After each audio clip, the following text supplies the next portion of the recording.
of conditions in medicine. This is Dale for Northeast Men's Health, and statistics are one thing, but it's the emotional toll on relationships and the impacts on a man's confidence and self-esteem that are the true tragedies of erectile dysfunction. This is why you need to get treated for your ED, but where you get treated is just as important as getting treated, because who you trust for your health care is critical. At Northeast Men's Health, men's sexual health is our focus. Our providers are experts in treating ED, and we offer the complete range of treatment options with protocols that are effective in well over 90% of cases, which means you can Kevin, get you your are sex early. life back. So call us. Your first $99 and includes blood work, a medical consult, and if medically advised, a test dose. And if that test dose doesn't work in the office, your visit is free. Call 800-930-5956 or go to northeastmenshealth.com.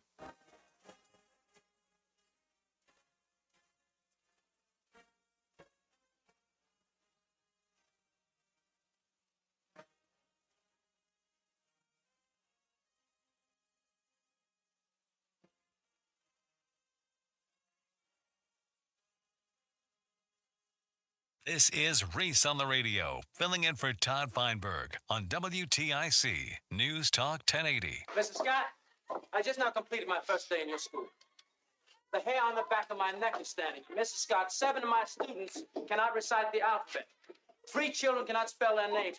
18 children never heard of Asia. 1 child thinks the earth is flat, and 17 others agree with him.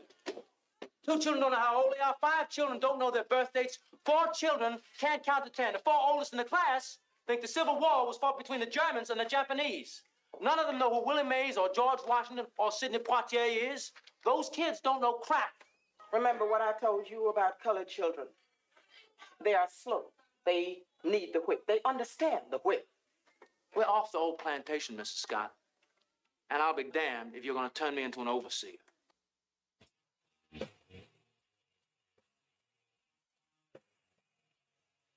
Yeah!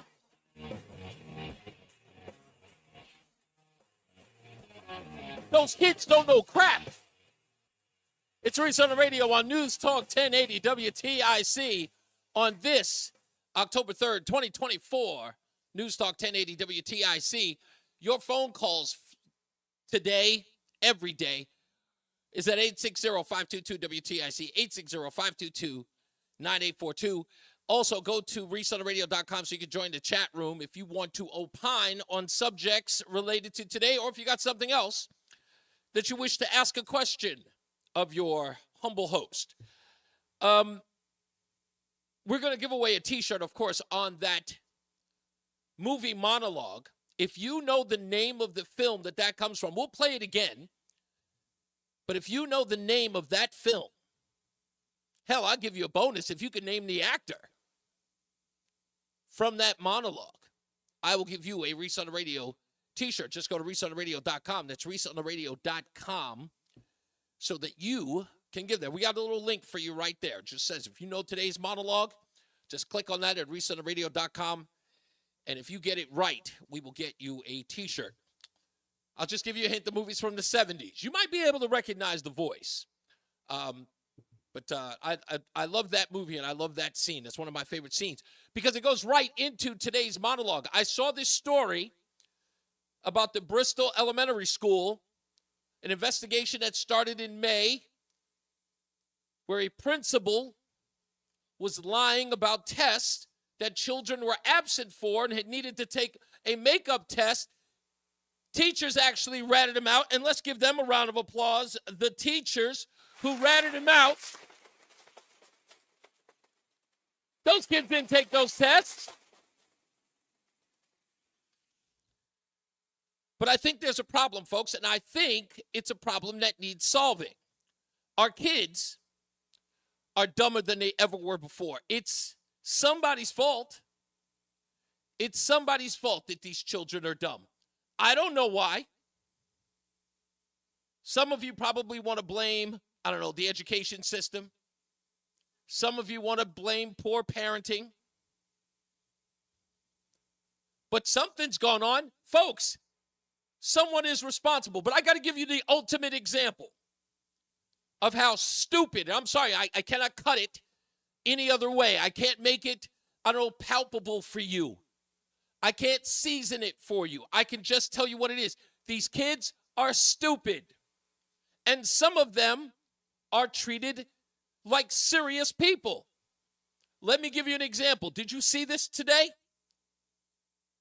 This comes directly from, how dare you, Greta Thunberg, in an interview, while the two hosts, adults, you would think sane adults, sat there and nodded along with her. Listen closely. This is how bad it's gotten. For real, this is real. War is always bad, specifically for the planet. If we want to continue fighting battles like environmentally conscious humans, we must make the change to sustainable tanks and weaponry. There are so many new concepts for battery-powered fighter jets that can carry many more missiles, biodegradable missiles, of course. Something literally everybody can do to stop this nonsense is, for example, block the roads to gardens and farms so the plants don't get overrun by these heavy, heavy tanks. Hand grenades, very important. If you use hand grenades, please use vegan grenades. I kid you not. Hey, Greta, why should we use vegan hand grenades? No animal should have to give their life for all this mayhem and chaos. It's not. I can't. I just can't. I can't. Now, I don't have to worry about this. I'm 55 years old. If I'm lucky, I got another 25 in me. If I'm lucky, I won't have to. I'm like 25 years more of watching these children completely turn into mind-numb mush. If I'm lucky, I don't have to deal with them. I don't have to teach them. All of my kids are grown or practically grown. But these are your children. And if you're lucky, if you are lucky, you can take care of yourself. Maybe you'll have enough in retirement. Maybe you'll make enough. Maybe you'll make enough in your pension or have some Social Security money left where you can sit quietly, maybe in some compound, quietly away, your retirement community, and you never have to turn on the news. You never have to listen to the radio anymore, and you can just play pinochle and never have to face the nonsense that is coming our way. But something has to be done just for the sake of the planet. Remember, your great-grandchildren or your grandchildren are going to have to live if you care. But the rest of us, I'm telling you, me, I got to write them off. I'm writing them off. Greta Thunberg is trying to tell people that we should have biodegradable missiles and vegan hand grenades. It can't be real. I know you're saying to yourself, Reese, there's no way it's real. It's real, folks. It's real. I got to bring up more of this in the 5 o'clock hour, in the 5 o'clock focus, because I got another question. It was a great story. It's just a quick story about a woman and her daughter. But I want to ask you in the 5 o'clock hour what you could have done. Trust me. Just wait. Wait until about 4:30. I'll explain it to you. But story after story, time after time again. What was it, just earlier this week? When was it, Roland? Was it Monday when I talked about this story with the kid? Yes, it was Monday morning. The teachers were outside of the schools in New Haven protesting that they needed more funding. They needed more money towards education. And this is what they're doling out. This is their work product. We find out, like, they went out and protested for more money when this investigation was going on in May. Not one person's got an ounce of shame that they're fudging the numbers, that they're not educating the children, that they have to lie about their test scores or even tests they're making, and at the same time they're sitting there going, we need more money.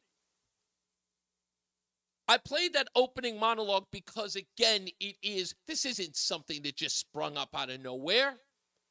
This has been going on for a long time. No one is teaching these children. They don't care about teaching these children. They don't all get to be great people because they decided to teach. I know there was a time when we used to say, oh, they're teachers, Reese. They're teachers. They took the most noble job known to man. That's not the gig anymore. It's just like when people took government jobs or when they try to get people into the union, it's always about self-gratification. No one does it for nobility or morality anymore. They just want to cut it at cheddar cheese, as they say. I'm sorry that it is the way that it is. But it is the way that it is. And they're leaving these people, our children, to end up like Greta Thunberg. This is what they're producing. And these parents, these adults who were interviewing her, they just nod their head. Not one person sat up there and said, Greta, what are you talking about? Listen again. War is always bad, specifically for the planet. If we want to continue fighting battles like environmentally conscious humans, we must make the change to sustainable tanks and weaponry. There are so many new concepts for battery-powered fighter jets that can carry many more missiles, biodegradable missiles, of course. Something literally everybody can do to stop this nonsense. Stop the nonsense. Now think about it, okay? Greta Thunberg wants to save the planet while killing people in war. Just think about it. Just think about it. She is talking about human beings. Oh, absolutely. Kill them all. We reduce the population that way, but you know what? Let's just make sure that we don't go over the plants and the vegetation, and we don't use animals for hand grenades. Those are the things we must care most about, not people. Kill them. Protect the animals and the plants. Is, for example, block the roads to gardens and farms so the plants don't get overrun by these heavy, heavy tanks. Hand grenades, very important. If you use hand grenades, please use vegan grenades. No animal should have to give their life for all this mayhem and chaos. They have a special sticker on them. You really can't miss them in the grenade market or wherever you buy them. The grenade market! The grenade market! This young lady would have been laughed off any other stage. If we had people, legitimate individuals who were interviewed, like, why would you not laugh at her? Why would you not? You're not supposed to. I know somebody sitting up there going, oh, doesn't she have autism? I don't know. I've heard that. But that doesn't mean that because she has autism, she is allowed, or we should be giving her a platform to talk about vegan hand grenades. Folks, come on. We can't be sitting up there nodding our head in agreement. We got to stop this. We got to put this in its tracks. Chris Z says, and stop running over non-binary trees. Vegan grenades. What the blank is she saying? I don't know. She is insane. Rama says, vegan hand grenades? I think she's taking the term pineapples for grenades a bit too far. I don't know even what that's about. To the phones we go, 860-522-WTIC. Mark's in Simsbury. Hello, Mark. How you doing, Reese? Quick question for you. And I don't know if you've covered it, aware of it or not, but our boy George Soros just bought 40% of... I just covered this like 2 days ago. 2 days ago, someone asked me about it. We don't. Okay. We don't know whether make this. Sure you guys got your. Yeah, we've got an investigation going on. James Comer's on top of it. Like I said, it doesn't affect me until it affects me. I know that people are talking about it, and we're well aware of it. We understand what our position is here. But, you know, like I said, I haven't heard any word that it affects me in any way. I've got a job to do. But if you're asking the question of whether or not it's going to affect what I talk about or who I talk about, when that moment comes, trust me, you'll hear from me. Yeah, I just can't imagine George is doing it for an investment because they didn't make money. I hope so. He's trying to. Well, they were in bankruptcy when he bought them, Reese. The point is, he wants to shut down. What do we have left as conservatives? Talk radio. That's our only outlet. But there are other options. I always tell people, listen, before everybody gets on a cliff, right, on this one, let's at least observe what happens before we say what happens. I know people are, I get the idea. I understand that people are nervous or people are apprehensive about what could come of this. But right now, I'm sitting there. Don't worry, I'm doing my job. I'm making sure that I'm paying attention to what's going on, and I'm doing the work that I need to do. And if somebody doesn't find that, I've got my ducks in a row. I promise you. Yeah, have your resumes ready. That's what I wanted to say that was freaking hysterical. What you just done. That girl should have been spanked when she first addressed the United Nations.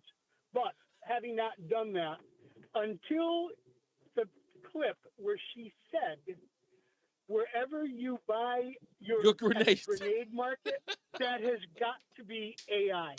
That has got to be an AI thing. I was with you until that comment. I'm telling you, I don't know where. Like I said, when I heard it, I had to find 3 different videos to make sure that it was real. I wasn't taking that for granted. All right, well, keep up the good work. Thank you, Mark. I appreciate you, sir. Joe's in New Hampshire. How are you, Joe? Hey, Reverend. It's a shame you cut me short yesterday. I know you're short of time, but I was about to give you 2 slam dunk investments for today. They both came out big time. Well, I apologize, but I had some people on hold. That's why I always wait for you at the end of the show. I had to cut you off. But go on. Apologize to your listening audience, not for yourself. I mean, this is big money they could have had. It's not over yet. And let me tell you now, before I get shut down again, USO, United States Oil Fund, yesterday it went sideways, consolidation. It was set for a big spike again today, which it did. It's up over 4%. United States Oil Fund, it's up over $75 a share from 72. And the 52-week high is 83. And when Israel carries out that bombing raid on the oil infrastructure of Iran any day now, you're going to see that over 100. Unfortunately, gasoline and heating oil, et cetera. A lot of Isn't it sad that we actually have to bet on war in order for? I got to take that into consideration, Joe. Well, it's going to help you pay for the this price spikes with that strike. I'm not going to lie.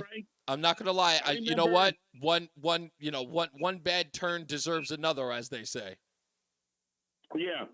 And the second one is my old UVIX. The market's selling off again. As we speak, it's selling off hard into the close in the anticipation of the attack with Iran and the Docker strike. That's going to send the market down big time.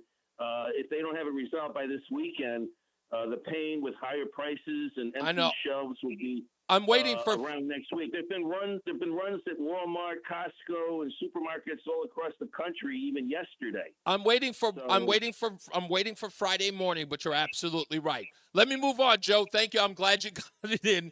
Tom is in Thomaston. How are you doing, Tom? Hey, good afternoon. You sure that wasn't from the Babylon Bee or something? That was really her.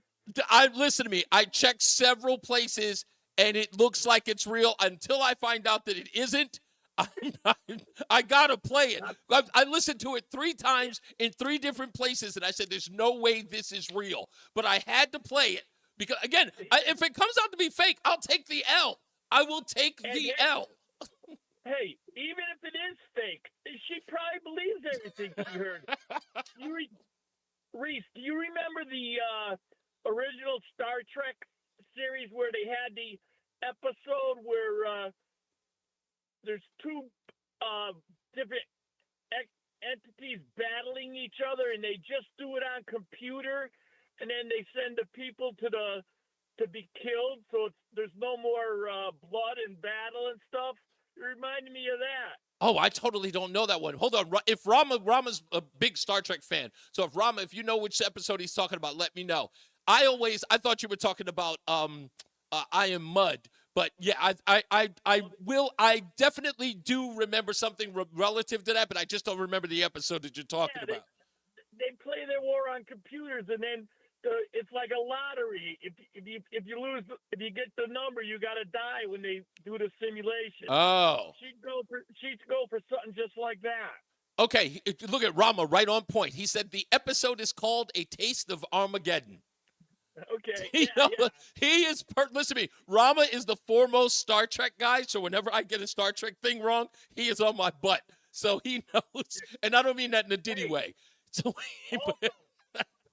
I know you love to work, so you should do a weekend show about movies or TVs. Your knowledge is Ooh. great. I Oh would man, love to call in on that. thank you, man. I appreciate it. And you know what? I will definitely make that recommendation. I do. True. I do love music and movies.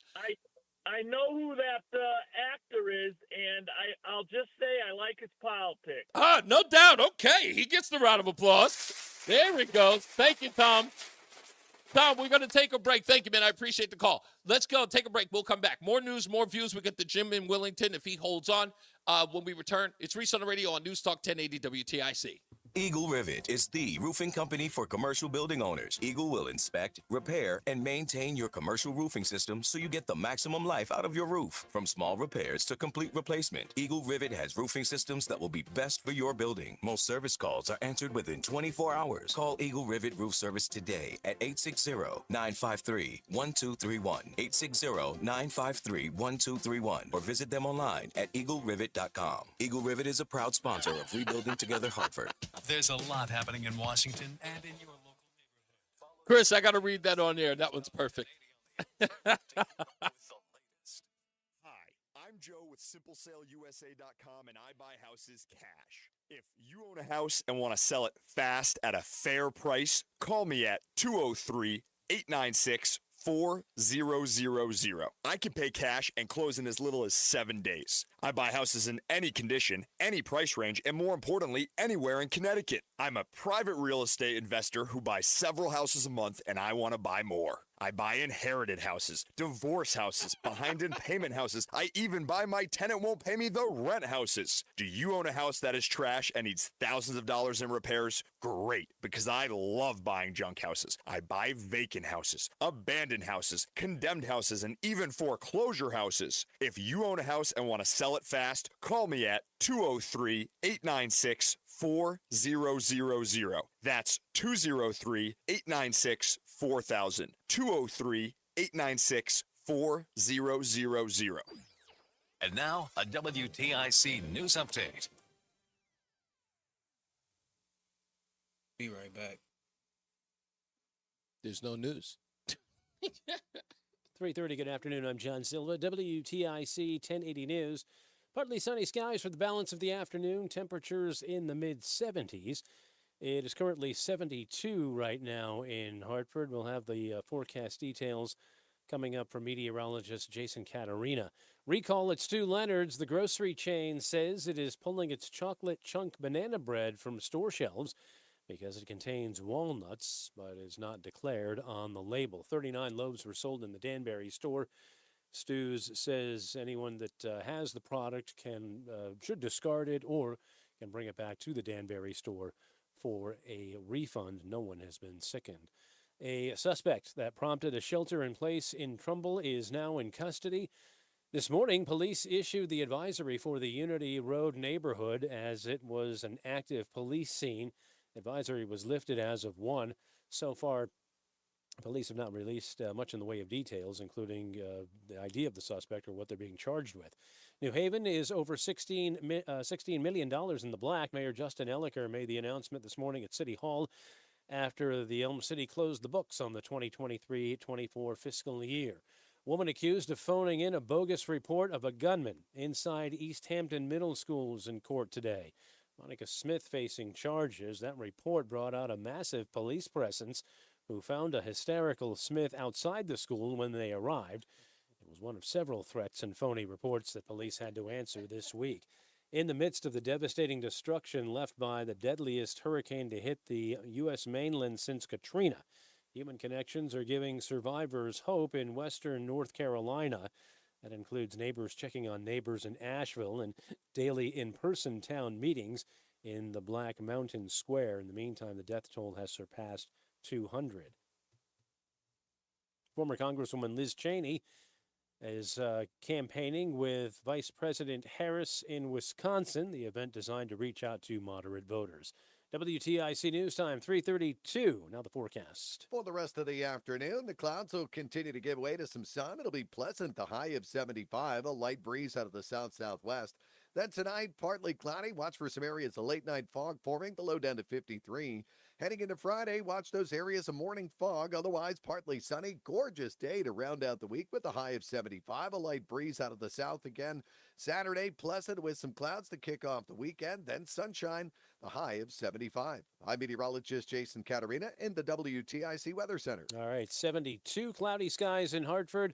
Markets have been down this afternoon on Wall Street. The Dow off 244 points. NASDAQ's down 59. And the S&P is down 21 points. For these stories and more, go to WTIC.com. I'm John Silva, WTIC 1080 News.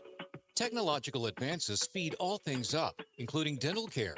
Columbia Implant Center in Manchester takes full advantage of this technology to bring better, faster service and better results in one day, the same day, 7 days a week. We have the specialists, the facility, and the technological expertise to provide and complete the treatment today. Call Columbia Implant Center at 860-730-6020 or visit ColumbiaImplantCenter.com. I'm elder law attorney Haley Allaire. Our greatest reward is happy clients telling us that they're very thankful for our help. Hi, I'm Mark, and my family's from Bristol. Allaire Elder Law met my #1 goal when I decided to work with them, to make sure my parents and their assets were protected legally so they can enjoy the rest of their time together and not worry about becoming one of the Title 19 horror stories. And our family cannot thank them enough. Find out more at AllaireElderLaw.com. That's ALLAIRE. The law firm of Brown, Payne, Dearest & Scott understands that divorce can be intimidating, and the decisions you make today will impact your life forever. Divorce is complicated. There's a lot at stake when considering your future. At Brown, Payne, Dearest & Scott, our team of family attorneys have over 100 years of combined experience and realize that every family law case is different. At BPS Lawyers, you get more than a lawyer, you get a law firm. Visit us at bpslawyers.com. Katie Bissonette is responsible for the content of this ad. I want to learn how to cook, but I keep ordering takeout. I plan to rearrange my closet, but I stopped after picking the clothes up off the floor. Accomplishing goals is hard, but when your goal is to learn a new language, Babbel makes it easy. In just 15 minutes a day, Babbel's award-winning language learning app will help you start speaking another language. Start having conversations in as little as 3 weeks. Comment tu t'appelles? Comment tu t'appelles? Vous êtes où? Vous êtes où? Babbel's bite-sized lessons make it easy to learn words and phrases you'll actually use. So when someone asks, "How's your French going?" you can say, Babbel est amusant et facilite grandement l'apprentissage d'une nouvelle langue. Et cela ne prend que 15 minutes par jour. When you want to really learn another language, it starts with Babbel. Babbel, language for life. Celebrating 10 million subscriptions sold. Now try Babbel for free at Babbel.com. Just go to Babbel.com and start learning a new language today. That's Babbel.com. Babbel.com. When was the last time you watched your home movies? Disasters strike unexpectedly. Every year, American families lose the one thing they'd run back into a burning building for, their family's memories. Hi, I'm Nick. And I'm Adam. We started Legacy Box to help save your family's most important recorded moments so you don't have to worry. Load Legacy Box with your old movies, film reels, and shoeboxes of photos. We work our digitizing magic, converting those memories right to the cloud so they're safe and accessible forever. It's fast, we always send your originals back, and it's done right here in the USA. Over 1 million families have trusted Legacy Box. Better Homes and Garden, Real Simple, and Inc. magazine are all talking about Legacy Box. New York Times columnist David Pogue says, "Have them digitized. I wish I'd done it sooner." Take action. Save your family's memories today with Legacy Box. Go to legacybox.com/value to get an incredible 50% off your Legacy Box. That's legacybox.com/value for 50% off while supplies last. legacybox.com/value. 1 minute. A law firm. Hi, I'm Chuck McDowell, the timeshare cancellation guy and founder of Wesley Financial Group, and I want to set the record straight. I am not an attorney. I've never wanted to be an attorney, and the truth is I really don't even like attorneys. If I sound like an attorney or if I look like an attorney, I'll apologize. But what I've learned in my 15 years in the timeshare cancellation business is you don't need to be an attorney to get folks out of their timeshare. At Wesley, we've helped over 40,000 families cancel their timeshare without me being an attorney. And I want to share with you how we do it. Just give my office a call, and you will not talk to an attorney. And I guarantee if we take you as a client, we'll get you out of your timeshare, or you'll pay nothing. Nothing. Free information kit. 800-714-9090. 800-714-9090. Here we go. 800-714-9090. What's up, everybody? You know who it is. You know who it is. It's Reese on the Radio. Frederick Douglass of the 21st century. It's WTIC News Talk 1080. We are back. Reese on the Radio, News Talk 1080 WTIC. So I checked a couple of sources. Only one came back and says that the Greta Thunberg thing is a deep fake. Now, again, that being said, the source of the deep fake, as they say, BBC, I guess, is one of them, they're saying that they're quoting. Some place called Times Now Digital an hour ago put this up, saying that it had been circulated and it was a deep fake. Until I see otherwise. But the point, again, Greta Thunberg, again, is only a product of the point that I'm making. But I still love the audio. I don't care if anybody says this audio is great. This audio is fantastic.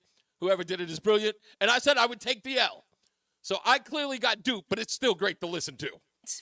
Please use vegan grenades. No animal should have to give their life for all this mayhem and chaos. They have a special sticker on them. You really can't miss them in the grenade market or wherever you buy them. Jim is in Wellington. Thanks for holding, Jim. How can I help you? Yeah, well, I had a couple of one-liners. Probably shouldn't even use them because it's a fake thing. But here's what I will say that so I think is more important concerning Thunberg. Yeah, she obviously has problems in the social environment. Everybody knows it. Yeah, and yet she was put out there as the Joan of Arc of the environment when she was taking by her own father advantage of. Well, yeah. Well, we don't have. Well, you know, I was going to say that, and you're absolutely right. Just put out there like some kind of a social icon. Mm-hmm. When she had issues concern. You know, I think you want to say autism. Yeah, they say that she has autism. Yeah. And then the media ran with it. And excuse me, but if anybody on the right or anybody with common sense did the same exact thing to somebody on the left, somebody's child on the left, they would be crucified by the media in this country. It's absolutely right. They'd call it child abuse. They'd call it abuse. You name it, it would be abusive of some way, shape, or form. Jim, you know what this reminds me of? This reminds me of, I always put it sort of like as the sort of the opposite being true. And, well, in your case, it's just the opposite is always the case. So I was looking at one story back in 2021. No, this was actually, before Trump was out of office. A woman had traveled with her special needs child from their homeland in Central America all the way to the south border, right? All the way to the south border to come into the country illegally. When she got there, they realized that the woman had a special needs child, and they had walked all the way from Central America to the southern border. Because the child was special needs, they took the child from the mother. To give you a layout of the distance they walked, that she walked with her special needs child, was New York to Nevada. Las Vegas, to be exact. Imagine that, right, traveling with your special needs child to that degree, and people screaming and hollering about taking this child from them, where we know that under less circumstances, people have lost their child for neglect.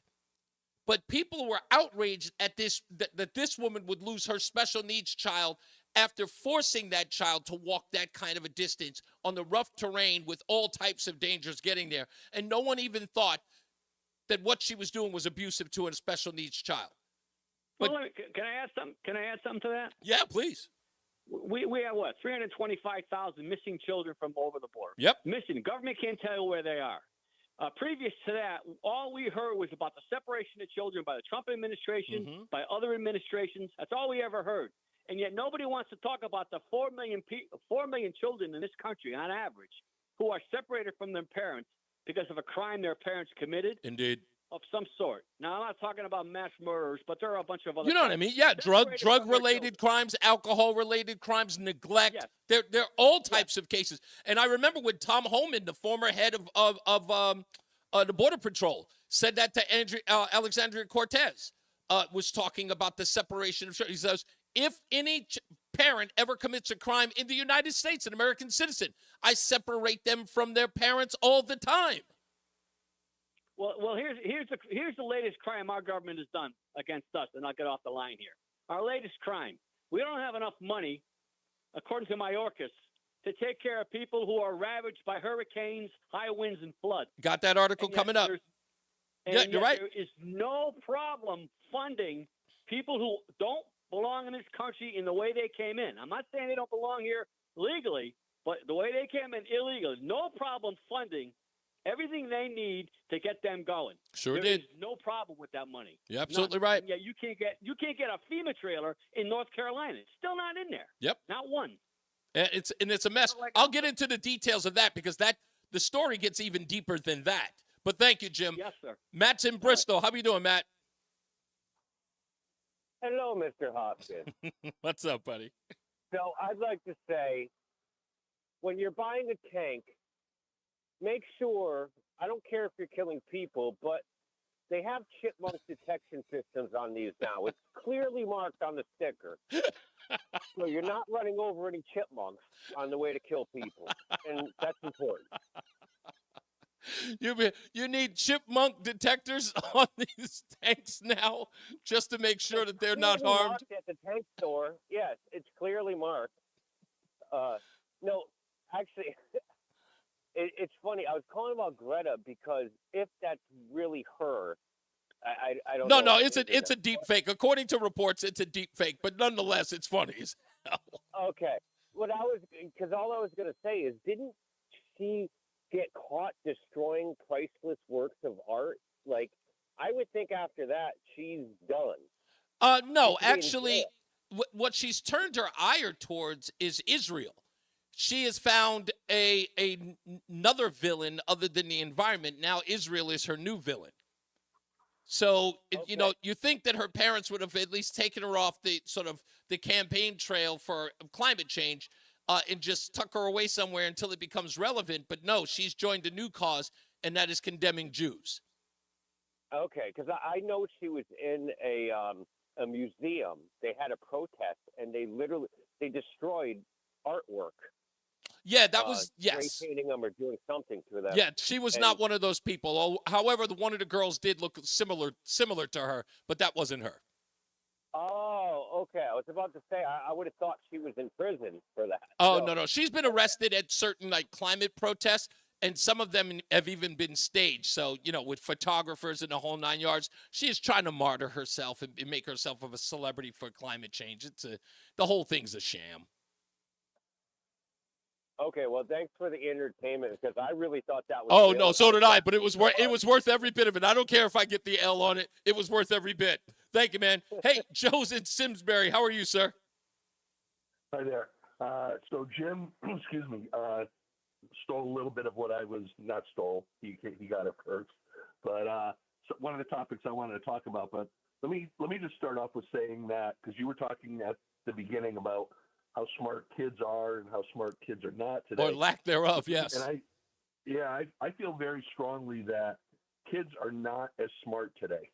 Mm-hmm. And they're certainly not anywhere near as resilient as kids that were kids when you and I were young. Mm-hmm. And the example I can use is that, can you imagine when we were kids and you had to do your math homework and you're sitting there at the kitchen table and it needed to get done and you didn't understand something, and what did you do? You picked up the phone and you called and probably got a busy signal to your friend. Yep. Because their sister was on the phone. And then you might eventually get through to them, and they may not understand it either, but you keep trying to work through it. And now kids will just go on the internet to Khan Academy, and they will have a teacher right there, right in front of them, telling them what they didn't understand. And I think that's a wonderful thing. But wouldn't you think that that would make them a lot smarter than kids? I was just mentioning that. We were young? I was making that case the other day, Joe. I was saying that my wife and I were watching this video of this guy on YouTube. It was telling us all of these great websites that we had never heard of, and most of them, I can honestly say about 5 in 10 of all the ones he gave were education ones, taught kids trigonometry, algebra. I was saying, wow, I wish that I had this stuff when I was a kid. I hated algebra. But there are websites that are for free that your kid can go on if he's having problems with his homework, that they can lay it out for him, that just let your kid know about this if he's having problems in algebra. And I was like, wow, this has got to be a great tool. And I'm like, none of these teachers are ever talking about that. They're talking about money for books, but no one's using the web and the free web for that matter. No one's even innovating on that level. Can you imagine if we had an online on-demand tutor for the things that we weren't clear about, and how well, we would have done in school? Some people did well and continued to do well, but, for a lot of people, it was a struggle. Just having that little bit of extra help may have changed the lives of so many people back in the old days. And kids today, they should be blowing us away in terms of their math knowledge. They should be blowing us away in terms of their ability to learn a foreign language with having all the online things that they could do. We had none of that. So I just want to make that comment. But I'm not going to get into the North Carolina thing. No, I've got that coming up. I've got that coming up in a bit. Yeah. But I want to tell you this, just sort of dovetails what you were talking about as far as stuff online. An article out of the Fox News, I saw this earlier, because, again, all of this was like all together about the lack of education in our children.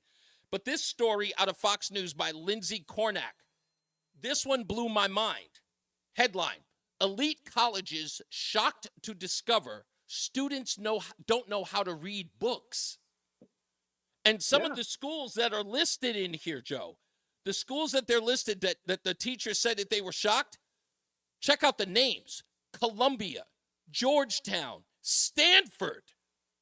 These schools are saying that the kids that they don't know how to read books. And when they're talking to these children, they're saying that part of the problem is that the assignments in middle school and high school don't require them finishing an entire book. So now they don't know how to read them. Yeah, and they probably don't know how to analyze exactly what they did, in fact, take the time to read.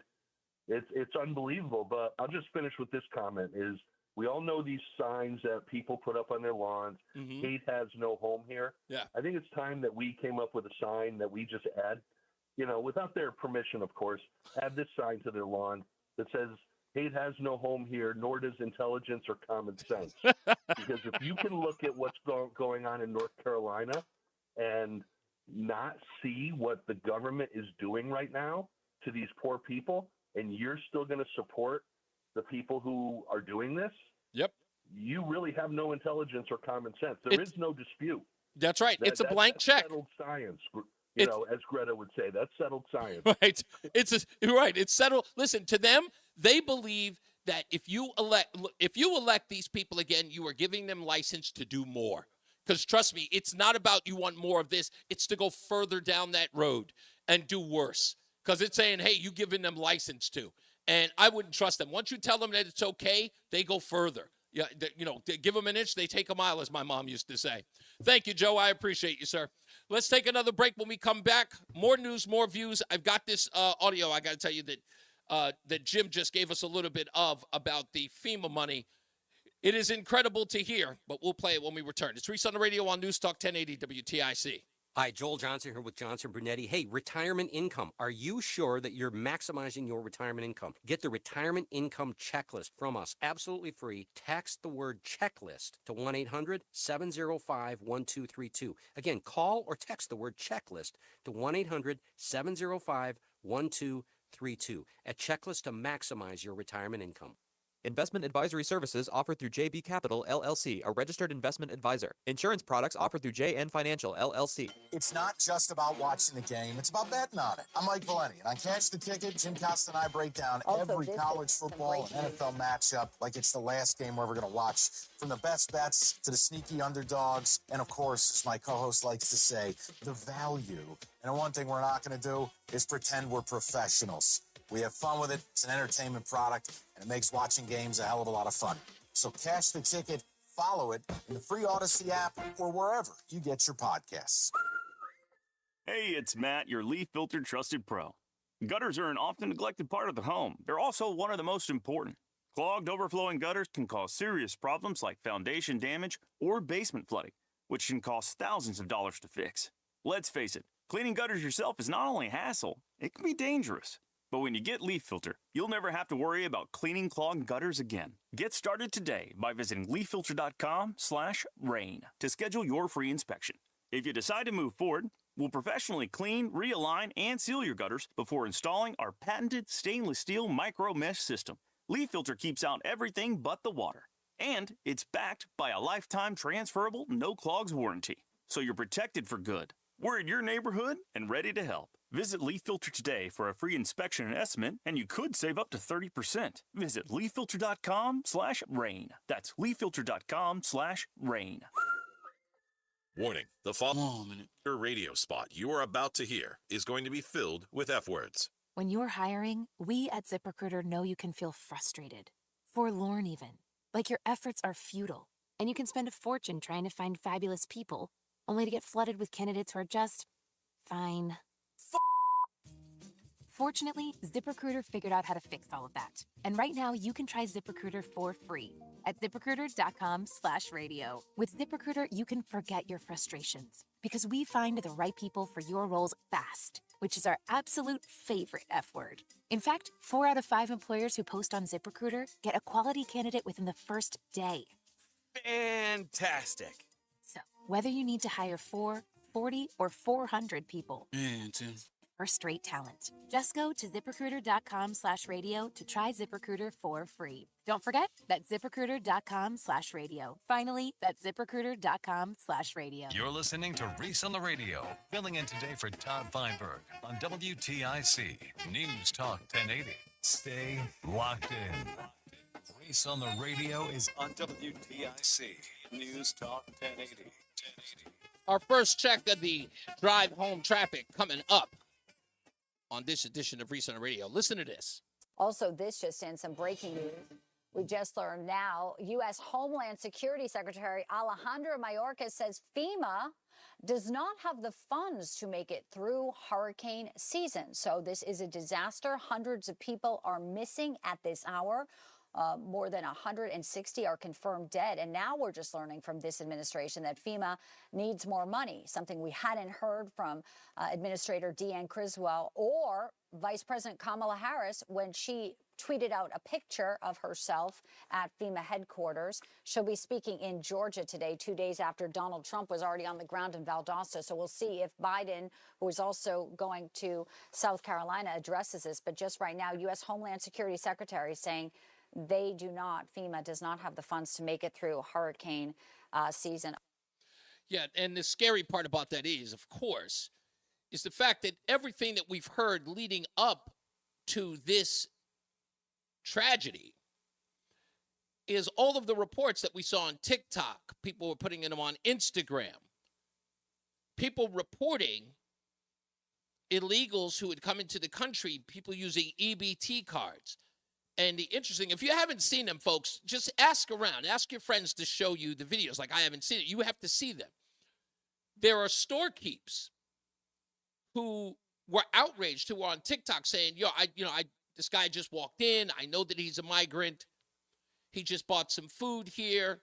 And on the EBT card, the interesting part, and this doesn't happen in your regular sort of your debit card or your credit card, but on the EBT card, and I never knew this, not because I'm better than anybody, I just never knew that according to the EBT operation, they put the balance of your EBT card on the receipt when you use it. I'd never heard of that before. I still don't understand why. I almost feel like that's kind of an invasion of one's privacy. But, okay, so it's there. You can actually watch the videos. You can see them. So there are videos up there where person comes in, clearly a migrant. They go and purchase something, and you see the balance. And the person at the store was like, this guy's got $13,000 on the EBT card. Now, because this storekeep deals with people with EBT cards on a regular, an amount like that on an EBT card is unheard of. We all know that. You don't need to be a brain surgeon to know it, right? No rocket science needed. So they thought it. And then all of a sudden, we started getting these waves of people who were using it at the restaurant, everywhere. Thousands and thousands of dollars on these EBT cards. To then learn, when Kamala Harris gives an address in Georgia, saying that they're going to provide $750 for people who have lost everything. You couldn't help but feel insulted for them. I know that there were some people who watched her give that speech and were going, what? Even if you are removed from those folks, you're nowhere near that state, you were not even affected and your family's not there. I know you lost your mind. What? Maui, same thing. Let's get our first check of the traffic at the BPS Traffic Center with Mark Christopher. Hey, Mark, good afternoon. Hey, Reese, good afternoon to you. Good afternoon, everyone. Well, we have a problem on the Manchester East Hartford line, and that is 384 West to 84 West. There's a crash there, multiple vehicle crash.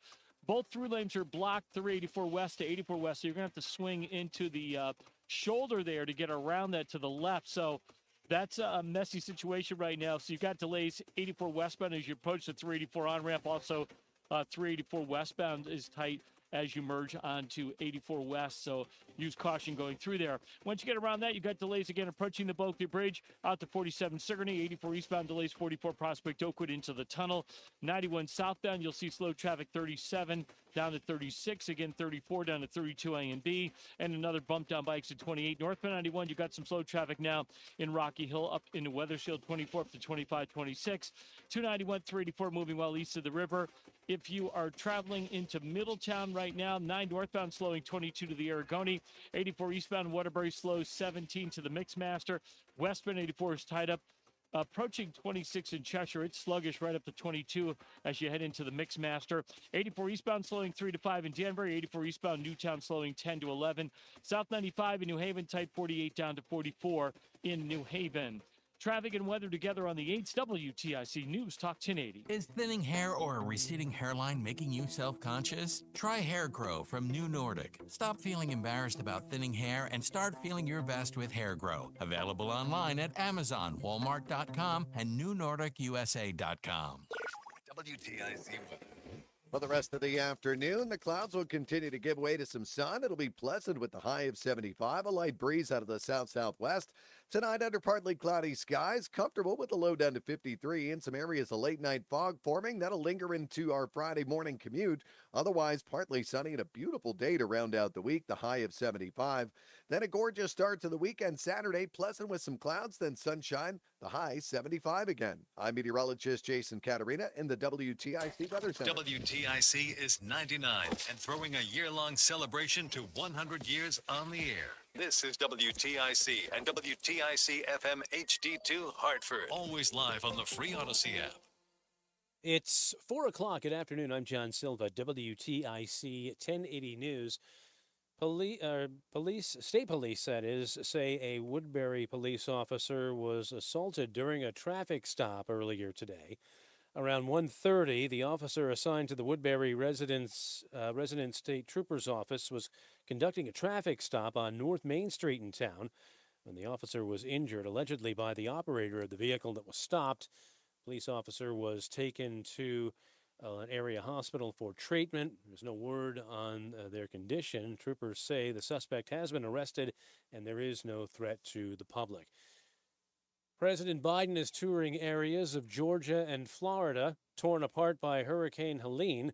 Florida Governor Ron DeSantis with an update. Our state emergency response team has completed about 1,700 missions, and we're in the process of finishing another 2,000. The death toll now has surpassed 200, making Helene the deadliest such storm since Katrina in 2005. Countries worldwide have drafted contingency plans to evacuate citizens from Lebanon after a dramatic escalation in the conflict between Israel and Hezbollah and Iran's missile attack on Israel earlier this week. No country has launched a large-scale military evacuation yet, though some are chartering aircraft as Beirut's airport stays open. Some evacuees had been waiting days to get out and finally boarded yachts to get to safe ground. Every night you wake up to the sound of bombs. Every night. We haven't slept more than 3 o'clock in the morning from 12 to 3. That's the only sleep we've ever gotten since we got to Beirut. LGBTQ advocates say Connecticut is very welcoming to their community, but it can also improve how it treats residents. Tony Fiorulla is the director of youth and family programs at Healthcare Advocates International. He counsels families with transgender or non-binary youth. He finds that not all schools are following the state guidelines by using a student's preferred name or pronouns. That's a big deal because we have to remember that a lot of these children, the only thing that affirms who they are is their name and pronoun.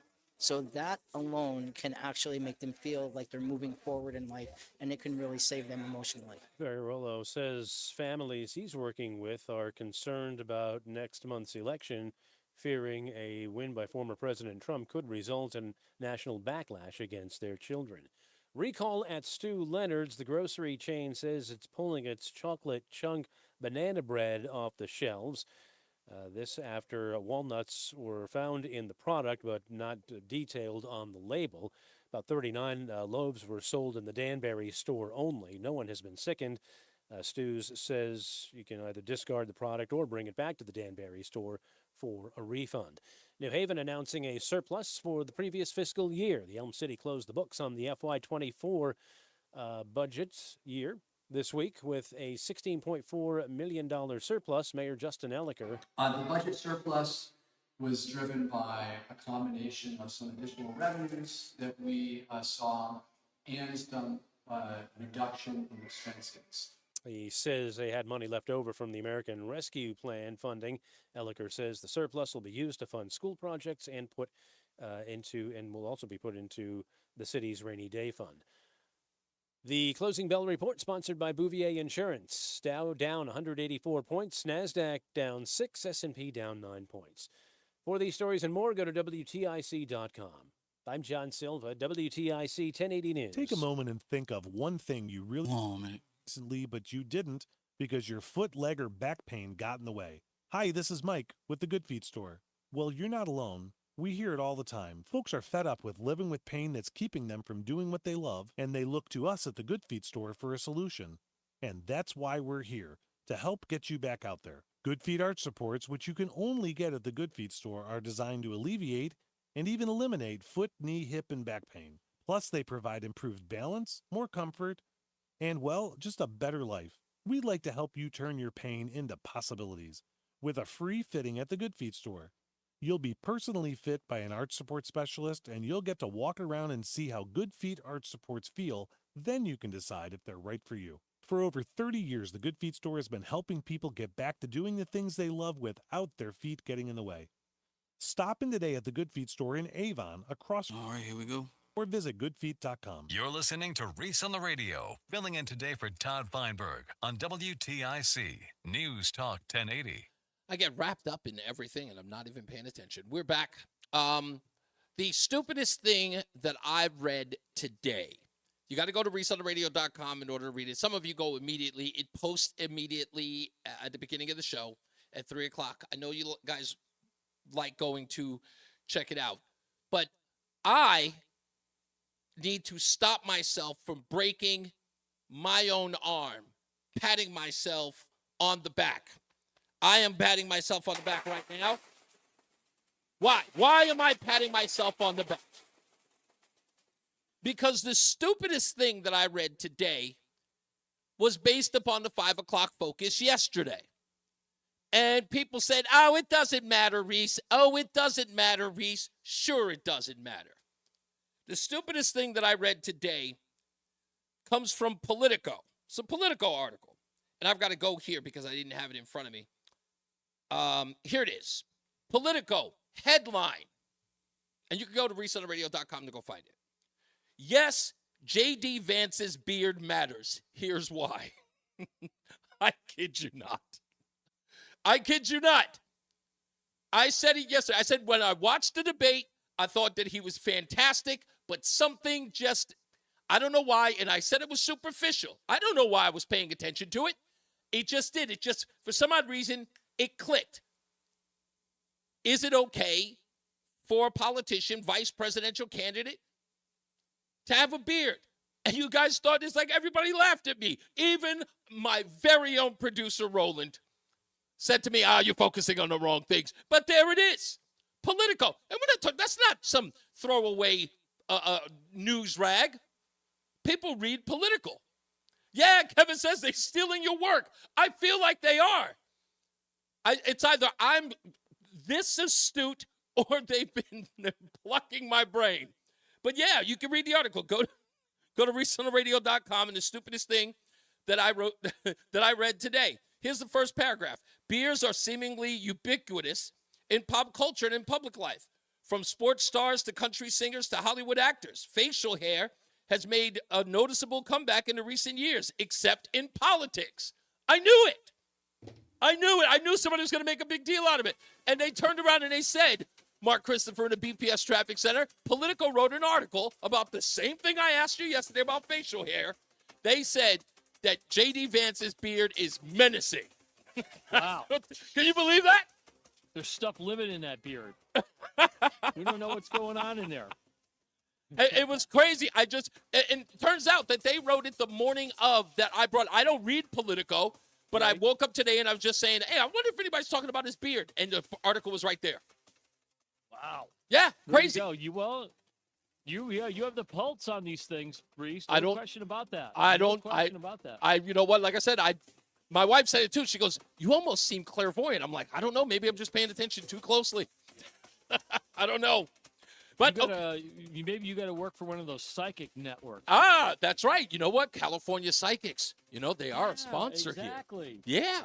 Maybe I should get What do you think? I should get a little side hustle going on. Oh my God. Can you imagine that? You know what? Joey and I already said Joey's actually looking for getting them on the air. He's working on it now. So we'll see if we can get him on. Maybe I can get something out of it. Yeah. That's fantastic. Good for you, Reese. You are, I'm going to say that right now. You're clairvoyant. There you no go. question about that. Thank you, sir. You are clairvoyant. I love that. Well, anyways, if you're heading into Hartford right now and you're on the westbound side of 84, you don't need to be clairvoyant to realize there's heavy traffic on the Manchester East Hartford line. There is an accident right where 384 West merges onto 84 West. Both through lanes are blocked there. They're kind of swinging you to the left, and you'll have to get into that right lane at 84 West there. So a lot of traffic through there. Use caution. Once you get around that, you've got slow traffic again as you approach the Bulkley Bridge out to exit 47 Security Street. 84 eastbound delays about a half mile before 46th Avenue into the tunnel. Delays again 58 out to 59, rubbernecking at that westbound crash. Southbound 91 delays coming down from exit 34 down to 32A and B. Northbound 91, you've got heavy traffic 21 to 22 in Cromwell, and then again slowing, approaching exit 24 up to 25, 26 in Wethersfield. After that, you got some a good ride through downtown up into the Windsor exits. 291, 384, that looks good east of the river. 2 eastbound's okay into Glastonbury. 9 northbound Middletown, you've got slow traffic approaching the Aragodi Bridge. If you are traveling 84 eastbound in Waterbury, delays 17 into the Mixmaster. Westbound 84 slows from 27 in Cheshire up to exit 25, and again some slow traffic by 22 on the westbound side of 84. 84 eastbound Danbury slowing 3 to 5. 84 eastbound in Newtown delays 9 to 11. 95 south in New Haven slowing 46 to 44. Traffic and weather together on the 8's WTIC News Talk 1080. WTIC weather.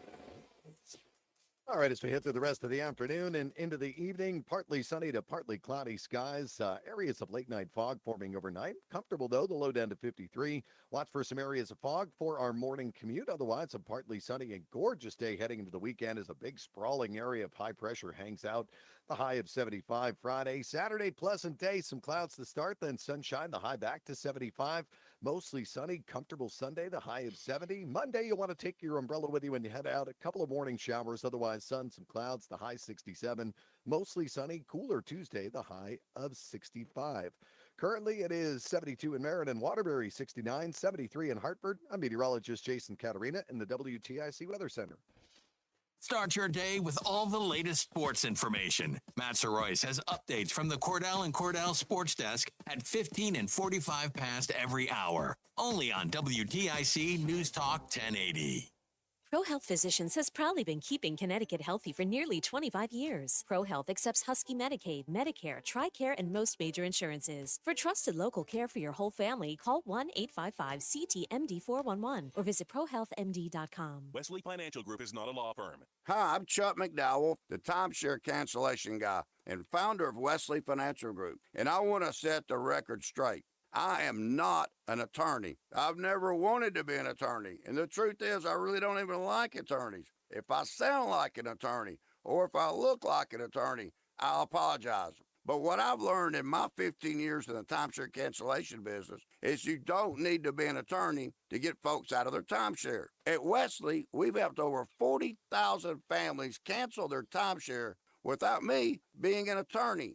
And I want to share with you how we do it. Just give my office a call, and you will not talk to an attorney. And I guarantee if we take you as a client, we'll get you out of your timeshare, or you'll pay nothing. Call now for your free timeshare exit info kit. Call 800-290-7100. That's 800-290-7100. 800-290-7100. At Lenses Only Optical Centers, we believe clear vision should be convenient and affordable. That's why we've got 5 locations ready to serve you. With locations in Avon, Bloomfield, Torrington, Weathersfield, and now Plainville. There's a Lenses Only Optical Center nearby, offering the latest in stylish frames and top-quality lenses.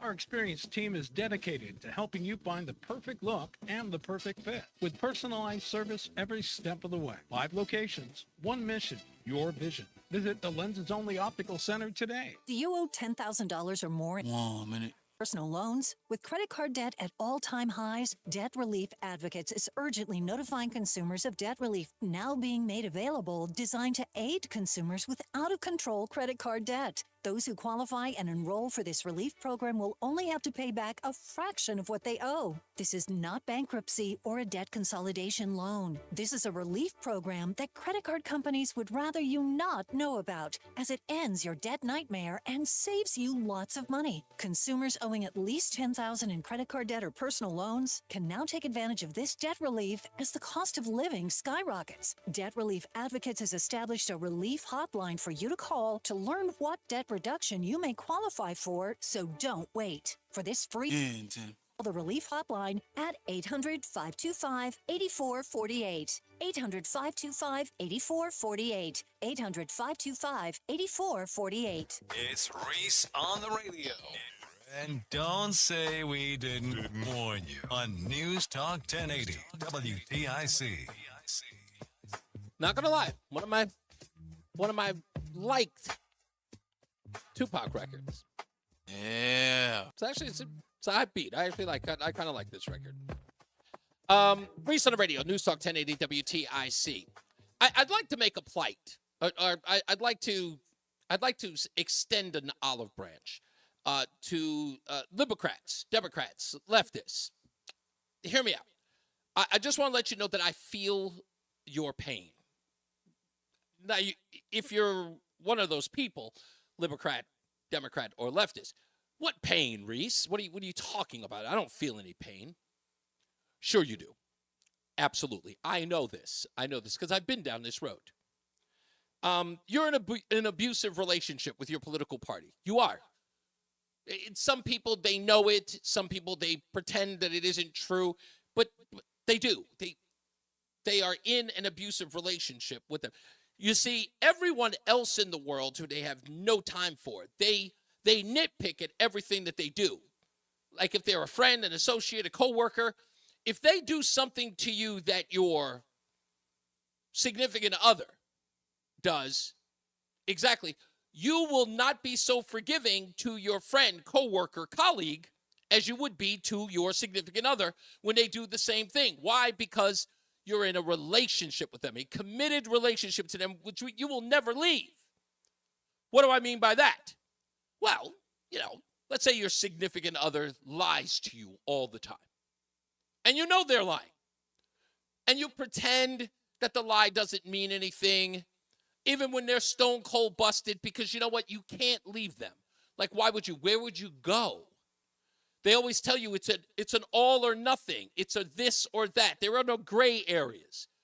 If you're not with them, you're alone, right?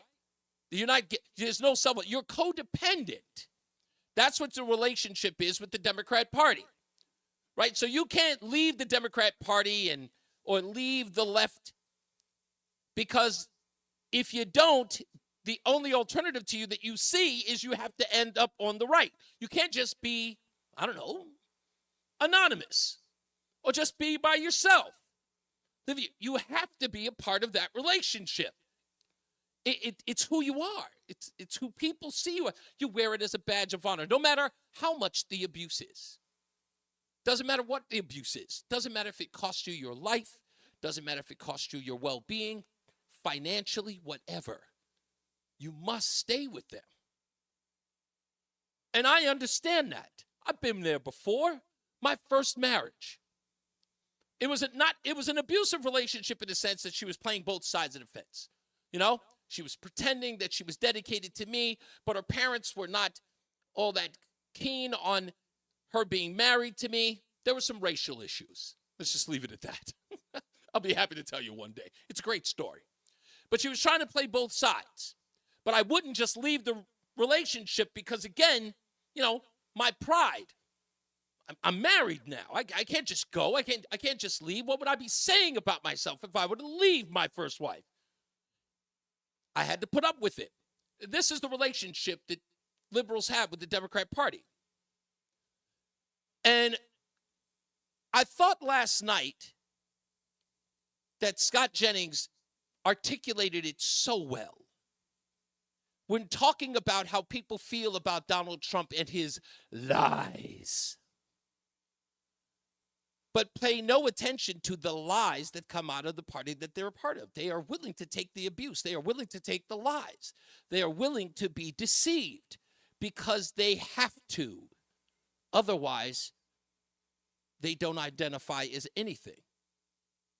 Listen, it makes so much sense. Everybody seems to be worried about J.D. Vance and dishonesty, or Donald Trump and dishonesty. I never hear the same concern about Harris and the lies that she tells about Trump, or in Walz himself, who gave the most disastrous response to a question about his own dishonesty about being in Tiananmen Square that I've ever heard in a debate. He also did the same thing with Dana Bash when questioned about dishonesty a couple of months ago. And effectively what he has said is, sorry, guys, I'm too dumb to tell the truth. I mean, he called himself a knucklehead. I have bad grammar. This is a guy who holds himself up to be a school teacher and a coach. Is that the life lesson he's giving the kids that are under his care? Hey, you can lie, and then you can just kind of slough it off as being, too dumb to tell the truth. I think we spend 99% of our time going down rabbit holes about Vance and Trump and honesty in campaigns, and we spend no time at all holding Walz and Harris to the same standard. And I don't understand. I don't understand why Scott Jennings doesn't understand. Because their lies are acceptable. If you like your health care plan, you can keep your health care plan. For Pinocchios, but they didn't care. They didn't care. Benghazi was started because of an anti-Muslim video. They didn't care. No one cared. The Afghanistan debacle was the fault of an administration that was no longer in charge while it was happening in the current administration. No one cared. Lives were lost, and people just looked the other way because it's an acceptable lie. Of course we can accept those lies. Lie to me all day, sweetheart. Lie to me. I'll never leave. But if somebody else lies, oh, man, it's the most awful thing in the world. And I'll have this argument. I've had it with what I called reasonable people. Wait a minute, man. What about this lie, that lie, and this lie? if lying is so important, then you should be outraged at this. And the immediate response is, well, all politicians lie. But wait a minute, I thought it was a big deal. I mean, you were just making a big deal about it right now. So now when I mentioned that your candidate or the person that you support lies, and well, they all lie. So I would say, is it a big deal or is it not a big deal? Well, it's a big deal, but it's not that big of a deal.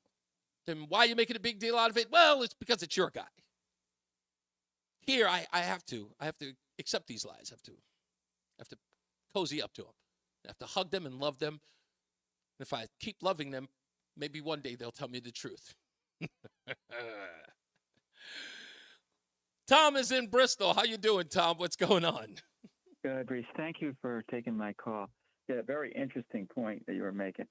There's like a psychological mechanism, projectionism. Yeah. That when in human nature, like if something's wrong you don't want to deal with, you project it onto somebody else. Yeah. And that's basically, what's going on. I was, one thing Ross said, like in the debate that really surprised me, said that there was more oil coming on the market than ever. Yeah. And I thought, wow, that's got to be a lie. But then somebody explained it. It's worse than a lie because on Newsmax yesterday, on Rob Schmidt's show, somebody was explaining that they're actually draining the strategic reserve just to make that point in the election. Mm-hmm. And they're putting the whole country in a very dangerous position just so they can make that point. But in their minds, the ends always justify the means. That's right. Because, they're going to, everything's going to, the same thing with the border. They're limiting the flow of illegals so they can say, oh, look, it's really low. But as soon as if they win the election, it's going to come right back on because of this globalist agenda that they have, this Marxist agenda to basically dismantle our country for, to set up, the Great Reset. Yeah. And anyway. what you mentioned something interesting about the whole the southern border thing, and it always drives me nuts when I watch Karine Jean-Pierre talk about how immigration into the country is at its lowest levels. It's the lowest levels since the Trump administration today, ignoring the fact that in order for us to get here, the administration had to go back to the actions of the former president to get them down to those levels, to which we forget that they got rid of some 92 of his executive orders in order to let people pour in. Another story that I saw the other day, which I thought was interesting, and I'll let you make your other point, but another story that I heard was that now they're saying, oh, Barack Obama deported more people than Donald Trump. And I'm going, wait a minute. Barack Obama didn't go into Springfield, Ohio. He didn't go into Duluth. He didn't go into San Francisco and grab immigrants and kick them out of the country. He called a deportation somebody who was turned away at the border. Right. So I'm like, and you guys know that. In this case, it's not semantics. Facts matter. Right, right. So what was your other point? I'm sorry.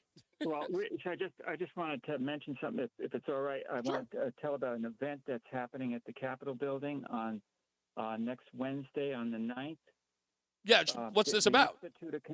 The Institute of Connecticut History's having a lecture on the First Great Awakening in Connecticut that happened in the 1700s. Amazing story. It really changed the spiritual and political landscape and kind of primed the colony for the American Revolution and independence from England. It's just an incredible story. Okay. And after that, so that's going to be Wednesday at 11 a.m. In the East Lobby of the Capitol building. And after that, we're having Peter Wolfgang, who's the executive director of the Family Institute of Connecticut, and Senator Henry Martin, to speak in the House chamber on what the left is cooking up for the next election. Session. Oh, the next session. The next session. So we can be armed against it and work against it. Okay. So that's next Wednesday, the 9th, starting at 11 o'clock. So if anybody... That's AM. That's AM, right? 11 a.m. Well, thank you for the public service announcement, Tom. I appreciate you, sir. Okay, good. You got it, sir. All right, when we come back, more news, more views. Don't forget, folks, you can change so much. It's important that you contribute to our foundation, Tissues for Tim. That's correct, sir. Don't forget, it's important that you contribute. Tissues for Tim. Toilet paper, paper towels, even the little, the tissues for your tears. Contribute. Send them to 50 King Street in Torrington, Connecticut, zip code 06790. That is Tissues for Tim, 50 King Street, Torrington, Connecticut, 06790. Just mark on the package when you send it there. These are Tissues for Tim. I'm not kidding. I want to see how many we can get there. It's because you're helping the people who need tissue the most. Because, now that we got the strike looming, you may not be able to send any. But if you've got some extra, maybe you've grabbed a couple, just grab one. Just one box even. And send it to 50 King Street, Torrington, Connecticut, 06790. We don't want those tears to go untissued. I don't know why. I don't know why I keep doing this. I'm stepping on that rake. I got to do it. When we come back, more news, more views. Gordon Sondland upsets MSNBC with voting for Donald Trump and a whole lot more. The 5 o'clock focus coming up. But now let's get to another look at our traffic with You got to really be with Mark Christopher, the BPS Traffic Center. Go ahead, Mark. I'm sorry. Mark? Maybe he's not right ready. now. So use caution going through there. Now, if you are traveling on the westbound side of 484, beyond that, you got delays again approaching 56 into the area of exit 47, Secretary Street, 84 eastbound delays about a mile before 46 Sisson Avenue to the bulk. They're a little tight again, 58 out to 59 into 384 interchange. Southbound 91, you got delays 34 down to 32 A and B. Again, some slow traffic 27 to 28. Looking at the Cordell and Cordell traffic cameras, we've got delays approaching 24 up to 25, 26 in Weathersfield. Again, slowing up by exit to 20, up by 33 Jennings Road. 291, 384 O'Case, the river. Mark the Shark, Mark Christopher. Traffic with light 100.5 WRCH commuter guide. WTIC. Yep, that The rest happened. of the afternoon, the clouds will continue to Oh, boy. It'll be pleasant, the high of 75 with a light breeze out of the south-southwest. Then tonight, under partly cloudy skies, it'll be comfortable with some areas of late-night fog forming, the low down to 53. On Friday, watch out for some of those areas of fog in the morning. Otherwise, it'll be partly sunny and pleasant to round out the week. The high of 75 with a light breeze out of the south. Then Saturday, another gorgeous day, kicking off the weekend with some clouds, then sunshine. The high back to 75 with a light breeze out of the north. Sunday, another great fall day, mostly sunny. It'll be quite comfortable. The high of 70 degrees, a light breeze out of the east-southeast. Monday, take your umbrella when you head out the door. A couple of morning showers. Otherwise, a mix of sun and some clouds. The high of 67 to kick off the new week. And mostly sunny and a touch cooler on Tuesday.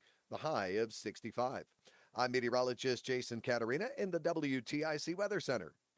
Vacation is over, school is back in session, and WTIC News Talk 1080 is part of your daily routine with news, weather, and traffic updates, plus local talk shows to keep you informed and entertained. It's back to the grind, but we'll help you get through it. WTIC News Talk 1080 on your radio, your smart speaker, and the free Odyssey app. And now, a WTIC News Update. It's 4:30. Good afternoon. I'm John Silva, WTIC 1080 News. A Woodbridge police officer is in the hospital after state police say they were assaulted and injured on the job today. It was around 1:30 that the Woodbury officer was conducting a traffic stop and they were injured allegedly by the vehicle of the person stopped on North Main Street in Woodbury.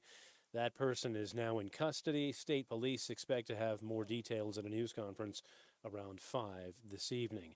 One person is dead following a fatal shooting in Hartford. Police there got the call around 1 to Florence Street. That's where they found a man with gunshot wound who was rushed to St. Francis but later died. It's Hartford's 15th homicide of the year. Woman accused of making a false report about a gunman in East Hampton Middle School in court today. Monica Smith is charged. That false claim brought out a huge police presence and prompted all schools in the district to be locked down on Tuesday. Residents sheltered in place while Trumbull police searched for an armed suspect today. Officers from several agencies searched the neighborhood of Unity Road. That shelter in place was lifted around 1 when the suspect was arrested. Lebanon's health ministry says an Israeli airstrike on an apartment in central Beirut has left 9 dead. Israel has been pounding areas of the country where Hezbollah has a strong presence since late September. Hurricane Helene's death toll has surpassed 200. It could rise higher still as searchers make their way toward the hardest to reach places in the mountains of western North Carolina. Meantime, President Biden is in Florida today surveying damage there. Markets finished down on Wall Street today. The Dow lost 184 points. The Nasdaq was down 6. S&P down 9 points. National League wild card, it's Game 3, do or die for the Mets and the Brewers in Milwaukee. And NFL Thursday Night Football tonight pits Tampa Bay against the Falcons. For these stories and more, go to WTIC.com. I'm John Silva, WTIC 1080 News. Men, this is Dale for Northeast Men's Health. It seems like everything we hear these days is about political races. And yet, there's a far more important race that you run for yourself every day. It's the race to be the best you can be. But if your libido is low, if your workouts aren't productive, if you've got brain fog and you're tired all the time, you may feel like you're losing that race, and maybe even that your best days are behind you. But the truth is that they're likely not. Because if you're feeling like this, it's probable you're suffering from low testosterone, a condition that affects a huge percentage of men. At Northeast Men's Health, we're experts in treating low T. We've successfully treated thousands of men for the condition, and if you're like most guys, you'll start seeing results in just a few weeks. Better sleep patterns, higher energy, improved mental clarity, more productive workouts, and your libido will likely increase as well. So get back to winning your race by calling us. Your initial visit is only $99 and includes blood work and a medical consult. And if you start on testosterone the day of your appointment, your visit is free. Call 800-930-5956 or go to northeastmenshealth.com. Babes, what are you? Wait a minute. What? I'm just mowing the lawn. No, it's blazing hot and dry out here. Don't you remember? Smokey Bear says. Avoid using power equipment when it's windy or dry. Where'd you learn this? Oh, it's on SmokeyBear.com with many other wildfire prevention tips. Right. Thanks, honey bear. Because remember, only you can prevent wildfires. Brought to you by the USDA Forest Service, your state forester, and the Ad Council. Wow, honey, have you seen the electric bill? Yeah, it's out of control. But have you heard of Navien tankless water heaters? Tankless? How does that even work? Well, instead of constantly heating and storing water, it only heats water when we need it. So much more efficient than our giant tank heater. That sounds great. Let's look into Navien. Already on it. Imagine all the hot water you need only when you need it. Bulky tanks are history. Navien high-efficiency tankless is the future. Compact, wall-hung units free up floor space, lower energy bills, longer life than tanks, and coming right in. Find out more at tanklessmadesimple.com. This is Reese on the Radio, filling in for Todd Feinberg on WTIC News Talk 1080. We got a 5 o'clock focus coming up very soon. And, of course, it is a sort of a offshoot of the opening monologue about how stupid our children have become. But make sure you stick around for that because I want to hear from you. It's a funny story that a woman talked about when it came to her child and they were on a trip. So it's an opportunity for you to call and talk about your experiences very similar to hers. Also, as well, go to ReeseOnTheRadio.com. That's ReeseOnTheRadio.com. You can always go there for content. The stupidest thing that I read today. I'm going to be posting another video today. Paul Krugman, the famous or famed economist who always gets wrong. I mean, Jim Cramer and he should write a book about all the things that they've gotten wrong. And it would be a worse seller.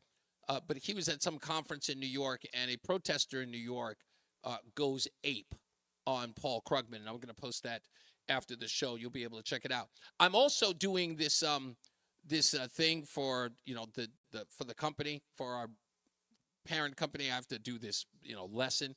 By the way, Roland, did you know that this thing is over 220 or 222 pages? Did you know that before I told you that.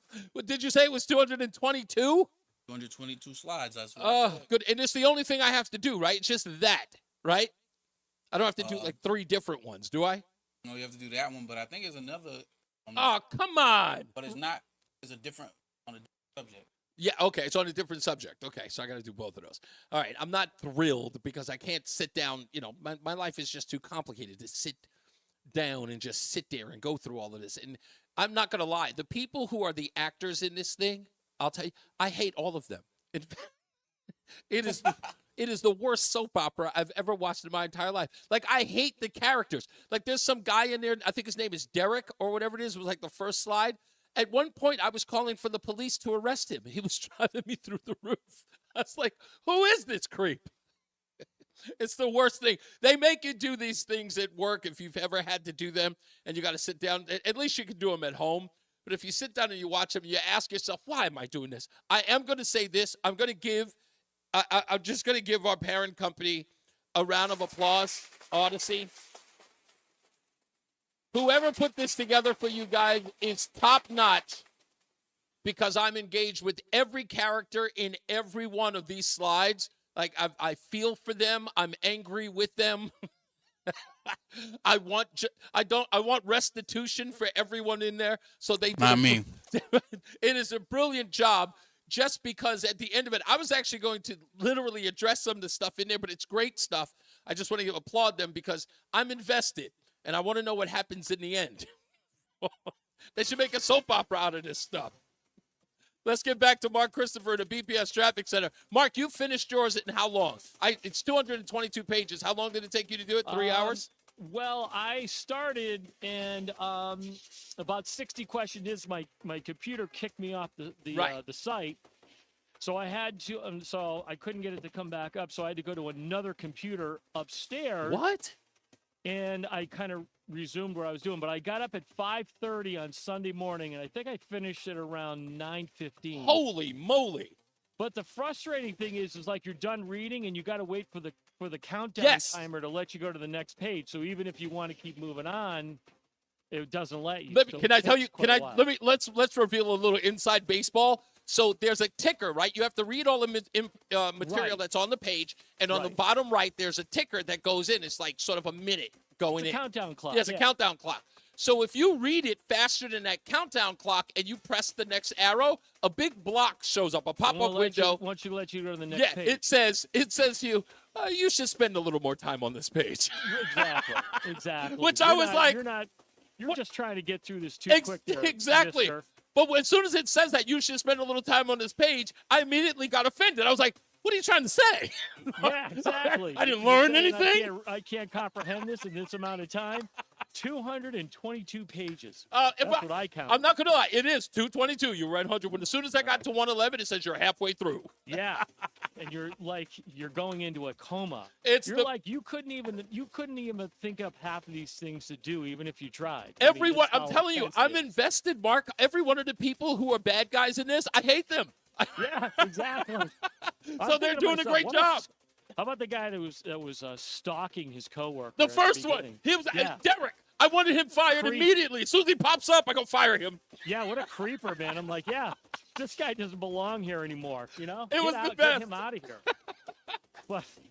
But we do it every year, Reese. So I know. Used to it, my friend. It's an annual event. Yeah. It's kind of like looking forward to Christmas. You gotta look right around this time of year. You look forward to that. It's the wrong kind of Christmas, sir. Yeah, it really is. Unfortunately. But I'm seriously, I read this stuff and I go, how do people think up this kind of stuff? What kind of sick people are there? The writers need credit, my friend. Yeah, exactly. Well, if you're on the westbound side of 84 right now, you're seeing delays in East Hartford. We have a crash westbound 84 between exit 57 and exit 56 right now, and you're going to see delays kicking back, approaching exit 58 behind that. They blocked out the camera, but as of last check, there were cars all over the highway out there, so use caution with that. Once you get around that, you got an easy ride as you move into downtown Hartford, out into West Hartford. Eastbound side of 84, you're locked up from 44 Prospect Oakwood into the downtown tunnel east of the river, slowing 58 out to 59 in the 384 interchange. Southbound 91's delays 34 down to 32 A&B, and again 27 to 28. Northbound 91, some slow traffic 24 up to 25, 26 in Wethersfield. After that, good ride up into Windsor. 291 eastbound's a little slow, approaching the the Bissell Bridge. If you're 2 eastbound, you're okay. Glastonbury to Marlboro. 9 northbound, slowing 22 to the Aragoni Bridge. 84 eastbound, Waterbury slows 17 into the Mixmaster. Westbound 84 tied up from the 691 interchange up to the Mixmaster in Waterbury. 84 eastbound, slowing 3 to 5. Again, 84 eastbound, you've got delays 9 up to exit 11 in Newtown. And 95 southbound, New Haven slows 46 down to 44. Southbound Parkway delays 60 into the West Rock. Traffic and weather together on the 8's WTIC News Talk 1080. WTIC weather. All right, it's been a pretty beautiful day, and we've got a fantastic weekend coming up here. We've just got to get through our Friday. So tonight, partly cloudy, some areas of late-night fog, cool and comfy with a low down to 53. Watch for some areas of fog that may impact the morning commute on our Friday. Otherwise, partly sunny, very pleasant to round out the week with a high of 75. Saturday, we'll have some clouds to start, then some sunshine, the high right back to 75. Mostly sunny and comfortable on Sunday, though a touch cooler, the high of 70. Monday, take your umbrella, a couple morning showers, otherwise a mix of sun and some clouds, the high of 67. Tuesday, mostly sunny, a touch cooler, the high of 65. Danbury at 72, Bridgeport at 70, it's 73 in Hartford. I'm meteorologist Jason Caterina in the WTIC Weather Center. Hi, this is Joel Johnson with Johnson Brunetti. Do not make mistakes when it comes to Social Security decisions. Get our free guide, Social Security Decisions. Call or text the word security to request your copy. 1-800-705-1232. Call or text the word security to 1-800-705-1232 to get your free guide. 1-800-705-1232. Investment advisory services offered through JB Capital, LLC, a registered investment advisor. Insurance products offered through JN Financial, LLC. Do you have wives and your current trophy wife wants a life insurance policy 3 times the size of the policies you had to purchase for your previous mistakes? If so, you need to call Big Lou, a term provider, 800-511-3535. Big Lou is intimately familiar with your problems, and if you're 50 or 60 years old and in reasonably good health, a $1 million policy should only cost about $100 to $200 per month. Big Lou may have a solution for your previous policies as well. You may even save enough money to lighten the load on your new $1 million policy. Remember, call Big Lou. He's like you, except he's only on number 2. Call Term Provider, 800-511-3535. 1-3535 for $1 million in term life insurance that you can live with. Call Big Lou at 800-511-3535. It is your girl Cammie. And I want you to know that when I listen to the radio, okay, I listen to Reese on the radio. Little Philadelphia on Reese on the Radio, News Talk 1080 WTIC, The Roots. Okay, so it is no secret that I despise Senator Chris Murphy. It's no secret. And many people will say, oh, Reese, you're so hostile to him. Are you not paying attention? Are you not? There are 3 men in Congress that I despise. And it's because their actions, and you know them to be, actions that are despicable. Just the words that fall out of their mouth. Shifty, Adam Schiff, you know that guy is a complete scum. Dan Goldberg, out of New York, another piece of scum. And Chris Murphy. And I'll tell you why. Again, you guys say all day that Donald Trump says inflammatory things. Donald Trump incites violence, all this good stuff. Remember, this is the guy, Chris Murphy, who told you that you were safer with illegals in your neighborhood than your very own neighbors. You better want illegals in your neighborhood because you got a less likelihood of being attacked or some crime committed against you than the people who were born and bred here. If that is not a betrayal of the people of Connecticut, the people he's supposed to serve, the actual citizen, I don't know what it was. What would make a person, I don't know, more scummy than a guy who would say that openly? and post it on his Twitter page. Just wouldn't. So then to hear this, we're coming up on a year from the attacks on October 7th. And Israel has decided to take the war to the enemy, to the people who are trying to eradicate them, remove them from the face of the earth. And this scum says this during an interview with CNN. I'm sitting here with Nick and Jim, and we're witnessing in a very fast-moving situation where an Israeli formal response could come at any moment. Biden says to Prime Minister Netanyahu, do not strike Iran's nuclear facilities. It's a hard no. Do you think that Prime Minister Netanyahu will listen to President Biden? Well, let's be clear. Iran is Israel's enemy. Iran is our enemy. These attacks are unconscionable, and there must be a decisive response. That's important for Israel's security, but that's important for the security of the U.S. as well. Obviously, we have thousands of troops in the region. We've got thousands of Americans inside Israel, but we also know that Iran has designs to continue its attacks on the United States and U.S. assets. So there's no doubt that the United States is going to work with Israel to deliver a response to these attacks. Now, I agree with President Biden. I do not believe that it is, frankly, possible for a military attack on Iran's nuclear facilities to eliminate their ability to produce nuclear material. The fact of the matter is we had a diplomatic agreement with Iran that assured Iran would not be able to obtain a nuclear weapon within 12 months of making the decision to move towards that objective. Today, they are perhaps weeks away. You can set them back, perhaps months, perhaps over a year, but you can't bomb knowledge out of existence. So there needs to be a response here. I just think it is a true statement that there's limited efficacy in trying to eliminate scientific knowledge, which is what Iran possesses right now with respect to their nuclear program. So he doesn't believe that Netanyahu should go after the one thing that threatens the entire region. But that's not all. That's not all that Chris Murphy had to say. And wisely, because, by the way, that's directly from his X page or his Twitter page. He says, I certainly worry that Prime Minister Netanyahu is watching the American election as he makes decisions about his military campaigns in the north and in Gaza. I hope this is not true, but it is certainly possible that the Israeli government is not going to sign a diplomatic agreement prior to the American election as a means to potentially to try to influence the result. I hope I'm wrong about that, but I don't think you have to be a hopeless cynic to read some of Israel's actions. Some of Prime Minister Netanyahu's actions are connected to the American election. To suggest that Israel is doing all of this or hedging because they're trying to get Donald Trump elected. Not that they're trying to fight against an enemy that wants to eradicate them.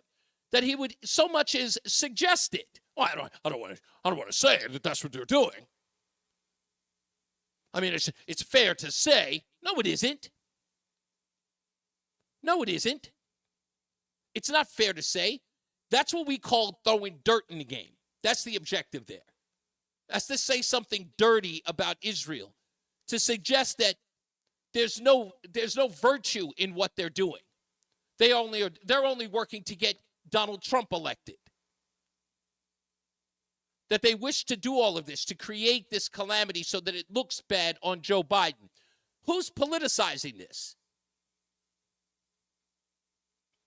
Netanyahu is known to have a close relationship with Donald Trump, the article reads, although they had a falling out after the former congratulated Joe Biden for his victory in 2020. And Donald Trump says reconciled with him since, but he understands that, look, you're going to have to deal with the next president, so he congratulated him. I don't want to get involved in that. Netanyahu doesn't get involved in that kind of stuff. If anybody plays politics with Netanyahu, or for that matter, Israel's stance on anything, it's the United States. Anybody remember when Barack Obama had to have Netanyahu come in through the back door so the photographers wouldn't see him? What part of the game is that?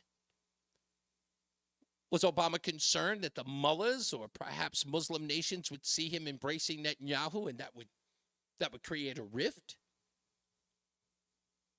I would say yes. You know, I can do a Chris Murphy and say, well, it would appear as such. That's why I cannot stand this man. I can't. Just the stuff that he says is just absolutely unheard of. And he can't wait to get on television. Look, it's the reason why I call him a media tramp. I could call him something else. But I thought that was beyond the pale. So I'm trying to be nice. But he is. He's everywhere. And every time he opens his mouth, it's worse. It's like he doesn't even care about, or he feels he doesn't have to care about re-election. Corey, I hope you beat the pants out of this guy. I really, really hope you do. This is the kind of scum we need removed from office. Because this guy's a bomb thrower, and the worst kind. And there isn't a camera or an interview. He won't come on. He won't go on any challenging interviews. By the way, let me just state that. The worst of the worst for him is Shannon Bream over on the Fox News channel. He'll do the Sunday show over there. That's the worst, the most rigorous he'll endure. But other than that, he spends a lot of times at safe spaces. That was on CNN with Aaron Burnett, who's never going to ask him a tough question. CNN's got no tough questions for Democrats at all. They just let those people blather on until their tongues bleed. Ugh. These people make me sick. They just do. By the way, we got Rob McGreevy on for the Daily Caller News Foundation tomorrow. He's got an article. I actually don't even have it in front of me, but I will grab it. He's going to be on the show tomorrow. And tomorrow, most importantly, where is my... do I not have it here? Well, no, I don't. No, I don't. The airing of grievances is tomorrow, so make sure you call up all day for the next 3 hours. We're going to talk the airing of grievances. Also, in the 5 o'clock focus. So I was talking earlier about, excuse me. I was talking earlier about how pathetic some of the teaching of our children has gotten. And I asked the question, who do we blame? Do we blame mom and dad? Do we blame, I don't know, teachers? Do we blame the computers, the cell phones, the TikToks, the Facebooks, the Instagram? Do we blame them? I think everybody, well, I shouldn't say everybody gets some blame. I don't think it's social media. I'm not going to blame an inanimate object. I don't think it's even the cell phones. Kids they're addicted to those things because kids get addicted to them. But then again, there are plenty of kids who don't care for it. Trust me when I tell you, they don't. But there are plenty of reasons why kids just have gotten dumber. They just have. Because they don't have to put in a lot of effort. When everything is convenient, when everything shows up or is within, I guess, at your fingertips, so to speak, like kids don't know what it's like to have to go anywhere or to do anything. They don't have to ride their bikes anymore. They can communicate with their friends online. They never have to leave their rooms. They can do adventure-like things on a computer, like play Call of Duty or Minecraft or whatever they're doing and communicate with one another. And to them, it's like being in the same room because they've got action happening on the screen and they can listen to their friends on the headsets. They don't really need to engage in them in a physical way because that's the way in which they communicate or interact. So with all of that, there's one aspect to this that I think is true, and I think part of it is us. Listen to this quick story. So this mother goes on a trip with her child, with her daughter, and they rented a car. And when they were renting the car, they were driving, and then the weather outside was pretty nice on this trip.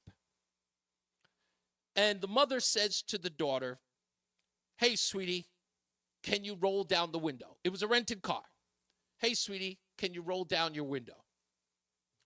And the daughter looked over to the right, and there was no button because the car that they had rented or the vehicle they had rented had the old, wind up to roll the window down. And the daughter looked at the mechanism and could not figure it out. It was like, how do I roll down the window?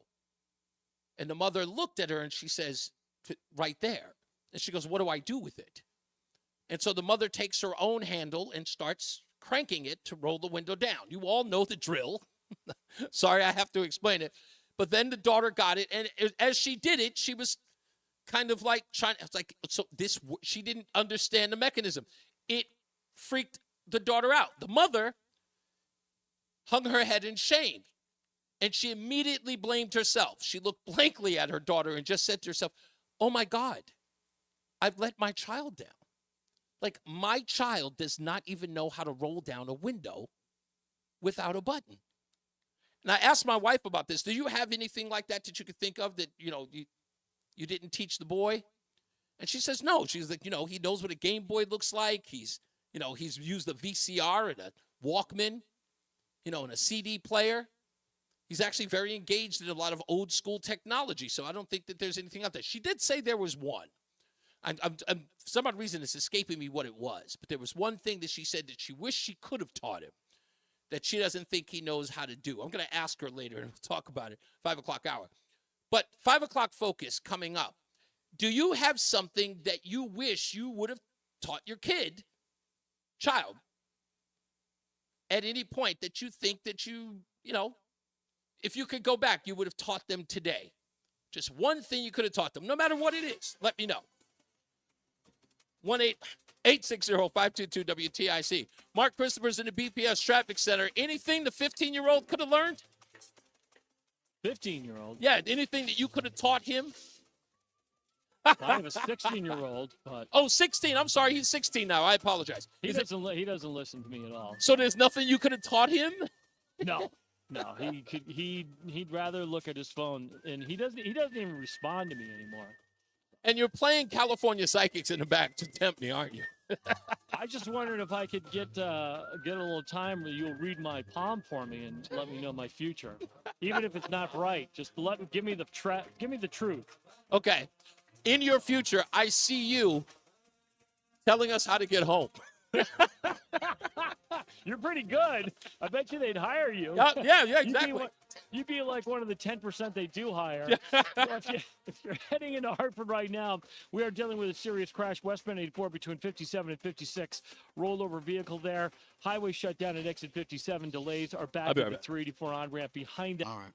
After that, good ride, Hartford out into Farmington. 84 eastbound delays, 44 Prospect Oakwood into the tunnel east of the river. Running slow again out by 59 into 384. Interchange southbound 91 delays 33 to 32. Again, 27 down to 28. If you're northbound 91, got a good ride from Cromwell through downtown up into Windsor. 291 eastbound's a little slow. I-91 over to the Bissell Bridge.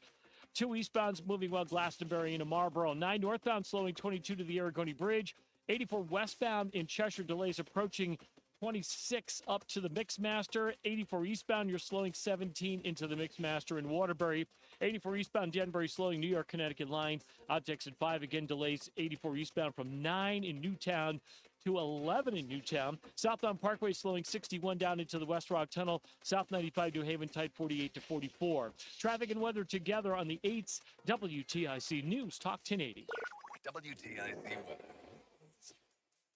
For the rest of the afternoon, the clouds will continue to give way to some sun. It'll be pleasant, the high of 75, a light breeze out of the south-southwest. Then tonight, partly cloudy. Watch for some areas of late-night fog forming, the low down to 53. Heading into Friday, watch those areas of morning fog. Otherwise, partly sunny. Gorgeous day to round out the week with a high of 75, a light breeze out of the south again. Saturday, pleasant with some clouds to kick off the weekend. Then sunshine, the high of 75. I'm meteorologist Jason Caterina in the WTIC Weather Center. WTIC is 99 and throwing a year-long celebration to 100 years on the air. This is WTIC and WTIC FM HD2 Hartford. Always live on the free Odyssey app. 5 o'clock, good afternoon. I'm John Silva, WTIC 1080 News. State police say a Woodbury police officer was assaulted and injured during a traffic stop today. It It was around 1:30. The officer assigned to the Woodbury Resident Trooper's Office was conducting a traffic stop on North Main Street in town. The officer was injured allegedly by the operator of the vehicle that was stopped. The police officer was taken to the hospital for treatment. Troopers You say sound the busy over suspect there. has What's going been on? arrested, and there is no threat to the public. A man is dead, and Hartford police are investigating the city's 15th homicide of 2024. They got the call around 1 this afternoon, the area of Florence Street. This is Police Lieutenant Aaron Boisford. Officers did locate a male down, suffering from what appeared to be a gunshot wound. Life-saving measures were begun by the officers and fire department. He was transported to St. Francis Hospital, where unfortunately he was pronounced deceased. Audio from WFSB. Boisford says the incident appears to have started with some type of altercation between two males. There were no other injuries. Detectives do say there was a surveillance camera in the area, and they'll review that footage as part of their overall investigation. There's a crisis developing in the aftermath of Hurricane Helene. I'm Jim Crisula in North Carolina. Health officials in parts of this state, Tennessee and Southwest Virginia, are warning people to stay out of any lingering floodwaters from Hurricane Helene. They are a toxic brew of human waste, vehicle fluids, farm chemicals, and dead animals. Medical facilities in the region are limited. Now, searchers are combing the remote mountains of North Carolina to locate the missing and those needing supplies nearly a week after the storm hit. And a restaurant franchise is holding an event in Connecticut to support victims of the storm in North Carolina. Here's WTIC's Morgan Cunningham. The fundraiser is scheduled for 5:30 until 8:30 Wednesday evening, October 9th at Bear's Smokehouse Barbecue on James Street in New Haven. Organizers say that event will include music, performances, a silent auction, dinner, and drinks. Bears, in partnership with the World Central Kitchen, is distributing free hot meals to the community in Asheville, North Carolina, where the restaurant has a location. Bears has also set up a special Facebook page that accepts donations. You can find that link and more information on our website, WTIC.com. Morgan Cunningham, WTIC 1080 New News. Haven ended the 2024 fiscal year in the black. The city is reporting a $16.4 million budget surplus for the fiscal year that ended June 30th. Mayor Justin Elicker says it takes a couple of months to go over the numbers before they close the books. And he says, among other things, $5.5 million in unused American Rescue Plan funding will be reappropriated toward the public school budget, in addition to $3 million toward the operating budget. We anticipated we would have to use that $5.5 million potentially to close the gap in the budget. And that $5.5 million was not used. So we had the $6.4 million surplus. And in addition, we did not have to use that $5.5 million. So that frees up that American Rescue Plan funding. Board of Alders will review the proposed budget allocations. On Wall Street, the Dow finished down 184 points today. The NASDAQ lost 6 points and the S&P was down 9. For these stories and more, go to WTIC.com. I'm John Silva, WTIC 1080 News. Hi, I'm with SimpleSaleUSA.com and I buy houses cash. If you own a house and want to sell it fast at a fair price, call me at 203-896-4000. I can pay cash and close in as little as 7 days. I buy houses in any condition, any price range, and more importantly, anywhere in Connecticut. I'm a private real estate investor who buys several houses a month, and I want to buy more. I buy inherited houses, divorce houses, behind in payment houses. I even buy my tenant won't pay me the rent houses. Do you own a house that is trash and needs thousands of dollars in repairs? Great, because I love buying junk houses. I buy vacant houses, abandoned houses, condemned houses, and even foreclosure houses. If you own a house and want to sell it fast, call me at 203-896-4000. That's 203-896-4000. 203-896-4000. You're listening to Reese on the Radio, filling in today for Todd Feinberg on WTIC News Talk 1080. It's the 5 o'clock focus. It's the 5 o'clock focus. I'm focused, man. 5 o'clock focus on News Talk 1080 WTIC. Kevin writes, my daughter's first car had manual locks and windows. It was fun watching her figure it out. He also says, my father had a boat. I wish my kids could have experienced that. I couldn't afford to keep it when he passed away. Yeah, I mean, I totally get that. Like teaching the kid how to sail. Like if you can do that, I mean, that would be great, inspiring. I wish I would have taught my kid how to fish, but I hated fishing, so I didn't do it. Roland, did you fish?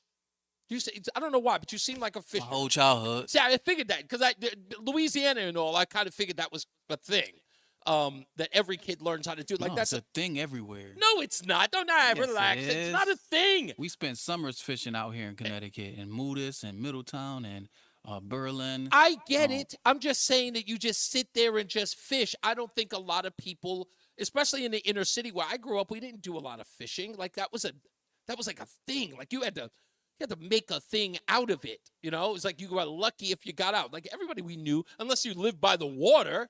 Like if you lived eat good, man. Nah, I don't know about all that. Yeah, you got to get to eat. You get to catch it, clean it, eat it. I don't fry it, eat it. No. I barely even like fish. I don't even think that's like real food to me. I just don't. Maybe salmon, yes, but not anything else. Catfish? Nope, not a thing. Oh my goodness. Definitely not catfish. No. I put catfish up there with watermelon. Never tried it. Not gonna have it. It's one of those things. You know, catfish is on that list, man. It's on the list of food I will not. I'm sure it is. People say that about grits too. Oh, yeah, grits. He goes. Reese, what are we doing here? What are we doing? Well, I'm hurting your feelings. I'm breaking your heart. Yeah, of course he's out. Yeah, you bail now. I won't eat any of that stuff. I'm sorry, I just won't. But yeah. Oh, and I finally figured out. My wife said the thing that she wishes that she would have taught the boy was how to drive a stick shift, and I think that's important. Unless you live in San Francisco, I would not advise you to teach a teenager how to drive stick in a place like that where there are a lot of hills. Oh, there's an accident waiting to happen. So, yeah. So what are some of the things that you wished you would have taught your kids when they were growing up? They probably ended up learning it on their own. But if you could have taken it back and taught them how to do something. One guy says that his kid didn't know that you could put Pop-Tarts in a toaster. That's how bad that, like, they sort of shook their head and just went, whoa, that's just awful. Let's get back into the traffic with Mark Christopher in the BPS Traffic Center. Your kids, do they eat Pop-Tarts, or is that not a thing anymore? Or is it toaster strudel? You know, he used to. I don't see him eating that much anymore. He's actually, well, he eats the fast food still, but he doesn't eat as much junk food at home. Dude, are kids bailing for breakfast anymore? Like, do they just grab something and go? He skips breakfast a lot. Yeah, I noticed that. Certain days he doesn't have to go in right for his first class. He's got a study hall or something. So this morning he actually asked me to make some scrambled eggs for him. So that's interesting. Good. Okay. Like, Zach, you should eat breakfast every morning. It's going to help you learn better. Because exactly. You won't be starving, but you know, like I said, he doesn't listen. He doesn't. They say that's a myth. Yeah, that's a great point. You don't want to learn to drive a standard in San Francisco. Yeah, that's the worst place. That's what I said. If I a 17-year-old with a stick, well, 16 at the time, with a stick in San Francisco, I'm like, yeah, you better make sure that kid's got insurance, all the insurance. Big time. I remember learning. That's how I learned. I learned to drive on a stick, and I remember my dad used to put me on this hill. And it was like I remember the RPMs. We were probably like 5,000 RPM, and I was just grinding the heck out of the clutch. I didn't want to hit the car in back of me, so I had to get into first gear. That's exactly right. And just like trying to get it into the second gear without it sort of. If you can get it into first gear, the others are easy. Yeah, right. First gear is like first gear. Once you get into first gear, second, third, and fourth, and fifth are easy. But man, getting into first gear, you're on a hill. Yeah, you don't want to roll into that car. I remember the first time I ever tried it, and I swear I equated it to the car throwing up because I was going. Really, because you're just jerking that thing, man. I mean, my dad probably drove the car for 10 years, and I probably had it for a year, and the clutch got more use in that 1 year than my dad used. But, I miss driving a stick. Me too. My next car, I want to get a stick again. I love driving a stick. Hey, if you're heading into Hartford right now, unfortunately, westbound 84 is shut down in East Hartford between 57 and 56 because of a serious rollover accident there. So you're going to have to take exit 57 for the Charter Oak Bridge and either get off. I could have said pause like 7 times in y'all conversation just now. Best way to go right now. But even that's going to get backed up as everybody. You don't think I heard that? I heard every one of them. to that, you've got an It's like, hey, yo. Hey, yo. 84 eastbound, you got slow traffic now from just after 44 Prospect Oakwood down to the Bulkley Bridge. Southbound 91, you'll see delays in Hartford 33 down to 32 A and B, and again down by exit 28. Northbound 91 moving well, Cromwell through downtown up into Windsor. If you're traveling 291 384, that looks good. 2 eastbound's okay, Glastonbury to Marlboro. 9 northbound slowing Harbor Park to the Aragoni Bridge.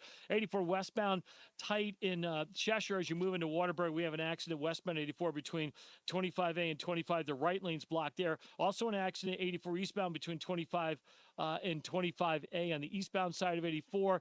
That's got you backed up approaching exit 18. Behind that, 84 eastbound Danbury slowing from the New York Connecticut line to 5. And again, 84 eastbound slows from 10 to 11 in Newtown. Westbound 84 slowing from 9 in Newtown up to exit 8. An accident reported there.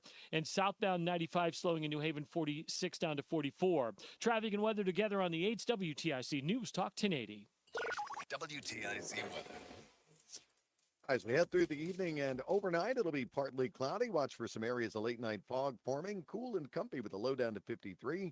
Again, for Friday morning, watch for some of those areas of fog. Otherwise, partly sunny the rest of the day. Very pleasant temps.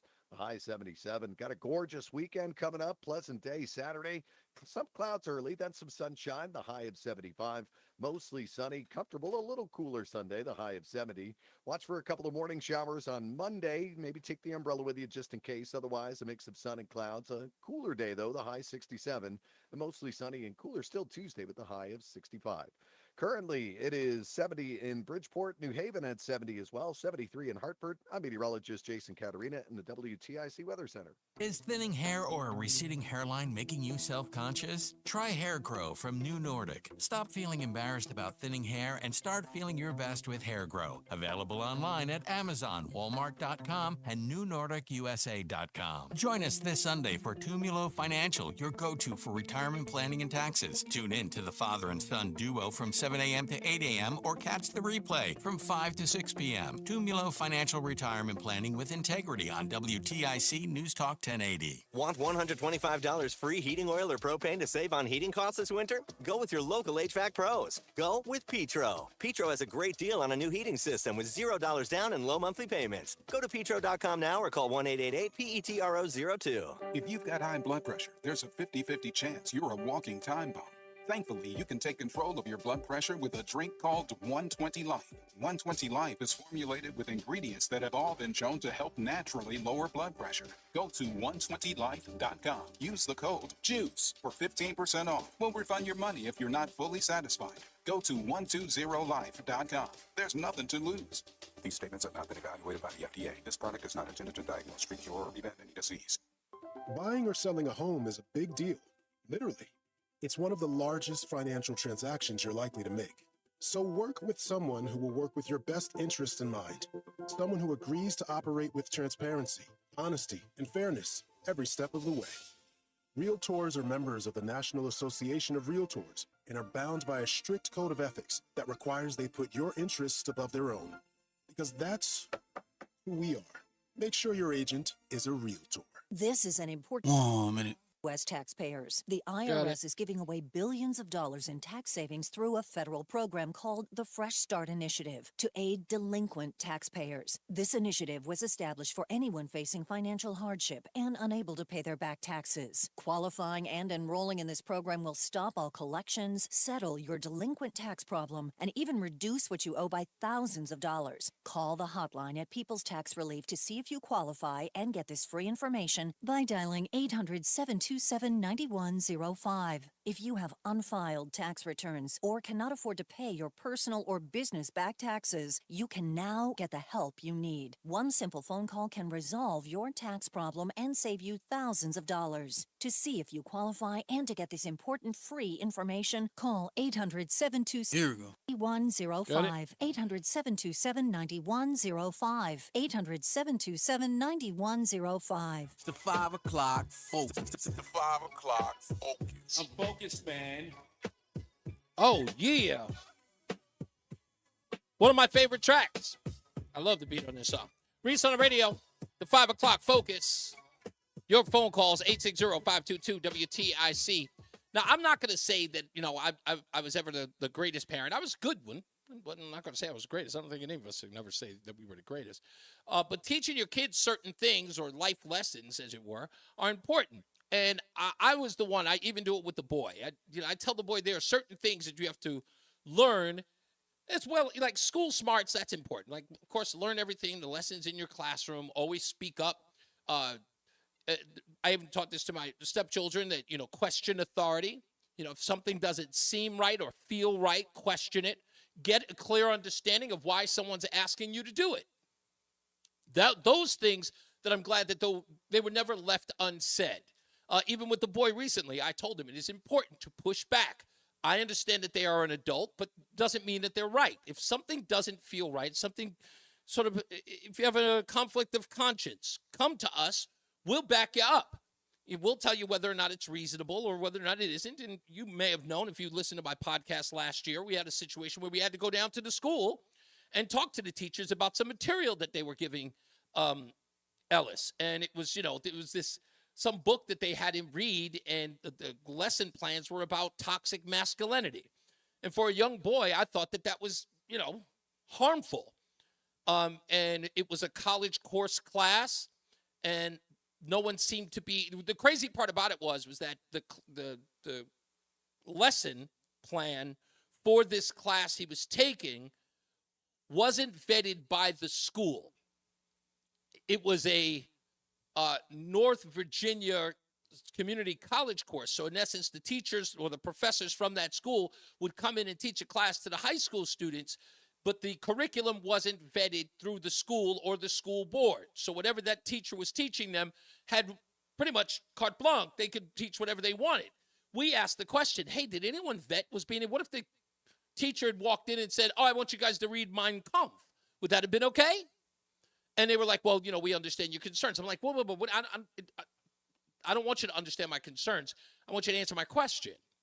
So it was because we taught him to speak up when things didn't seem right that I'm glad he didn't leave that on the floor. I remember teaching him once, and I said, he dealt with a kid who was a bully in the class. Weirdly enough, kid's family was from India. He was a first-generation Indian, and he hated blacks. He used the N-word often. And he asked for my advice on dealing with him. Now, what I told him to do, I cannot say on air. I can't. I really can't. But if you ask me privately, I'll tell you. I'll tell you exactly what I told him. But I told him something. I told him the most important thing is, when you say this, expect him to swing on you. Expect him to try to punch you, try to hit you. Be prepared for that. Are you prepared for it? But once you say it, he will never mess with you again. And even when I said it to him, the boy had a look on his face of horror, of shock. And I said, that boy will either have a choice. He will whimper away. He will cower because he's been so insulted. Make sure many people are there when you do it. Make sure there are witnesses when you say it. And he will either cower or he will respond physically. But you have to be prepared for that. Now, many people would say to you, like, Reese, did you actually inspire or try to motivate your child to get into a fist fight? No. I gave him help in dealing with a bully. By the way, the kid never said another word to him after he said what I told him to say. It was perfect. So I always feel like there are things that you can teach your kids that we don't for some reason. I think it's part of the reason why these kids aren't prepared. Now, I don't think they're prepared for the streets. I don't think that they're prepared for letdowns.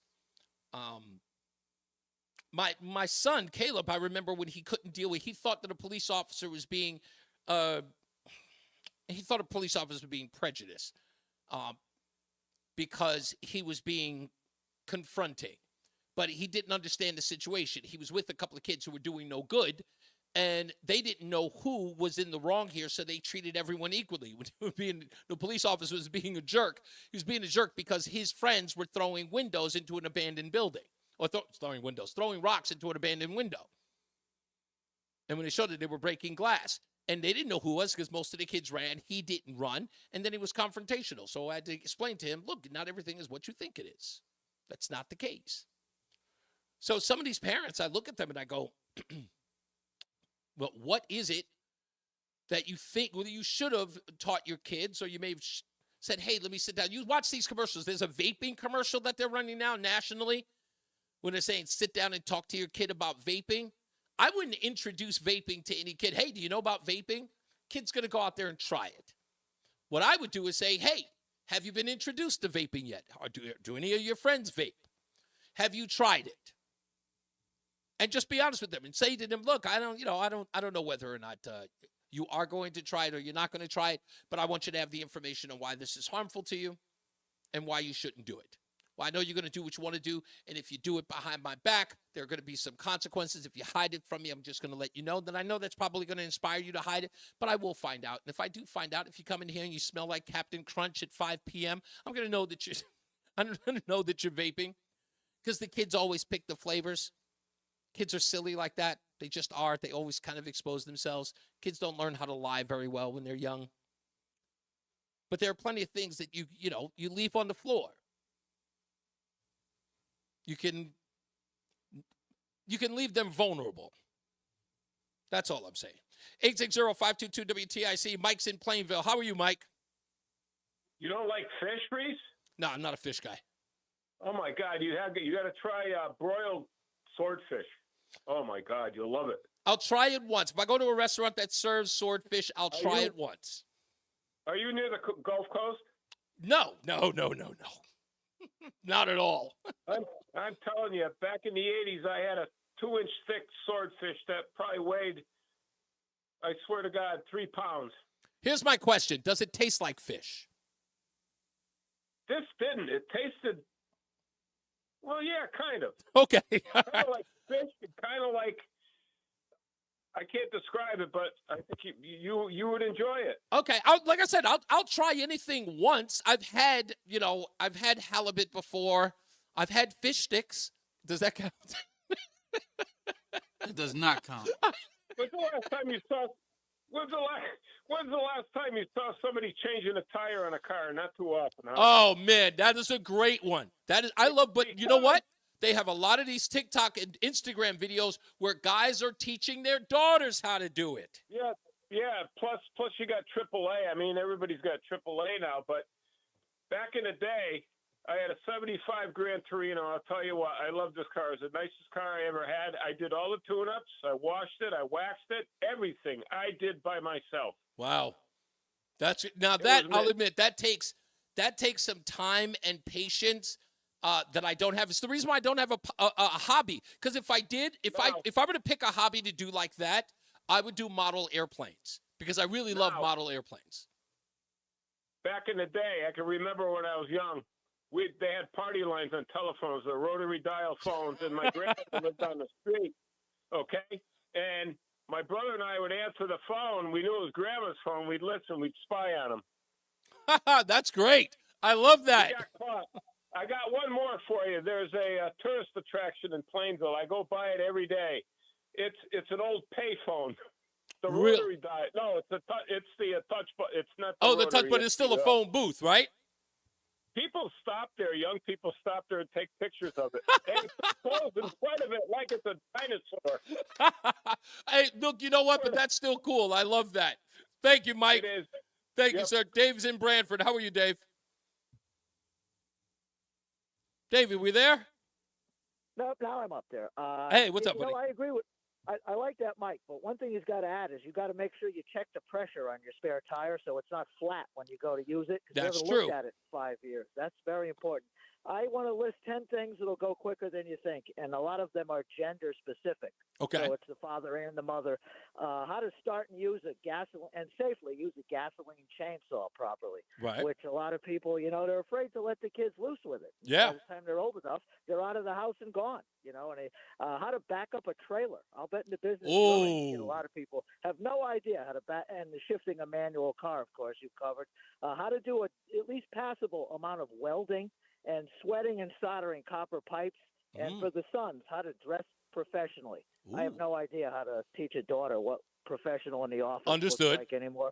I'm too old. And for the mother, she wishes she spent more time teaching the kids how to hem pants, darn socks, and replace buttons. Good. And really, the kids helped in cooking, but they never really absorbed the best family recipes, how to stuff the turkey, that kind of stuff. Yeah. And while they were taught to send thank you notes, they never absorbed it as well as any parent would like. And those are the ones that Those I are all fantastic, Dave. Absolutely good. Thank you. I appreciate that, man. Thank you. Hey, Fitz the cat, what's going on in Berlin? You know what, Mike and the last caller, they pretty much covered everything I was going to say. But wait a minute. So any one of which one was the one that you wish that you didn't leave on the cutting room floor, so to speak? Well, I drive all over the state, and I see young guys in their 20s just standing on the side of the road with a flat tire with the phone in their hand. The phone in the ear. Yes. Kids think they don't know how to. I mean, it's almost to be part of the driver's test. Can you put a spare tire on a car? Oh, you know what?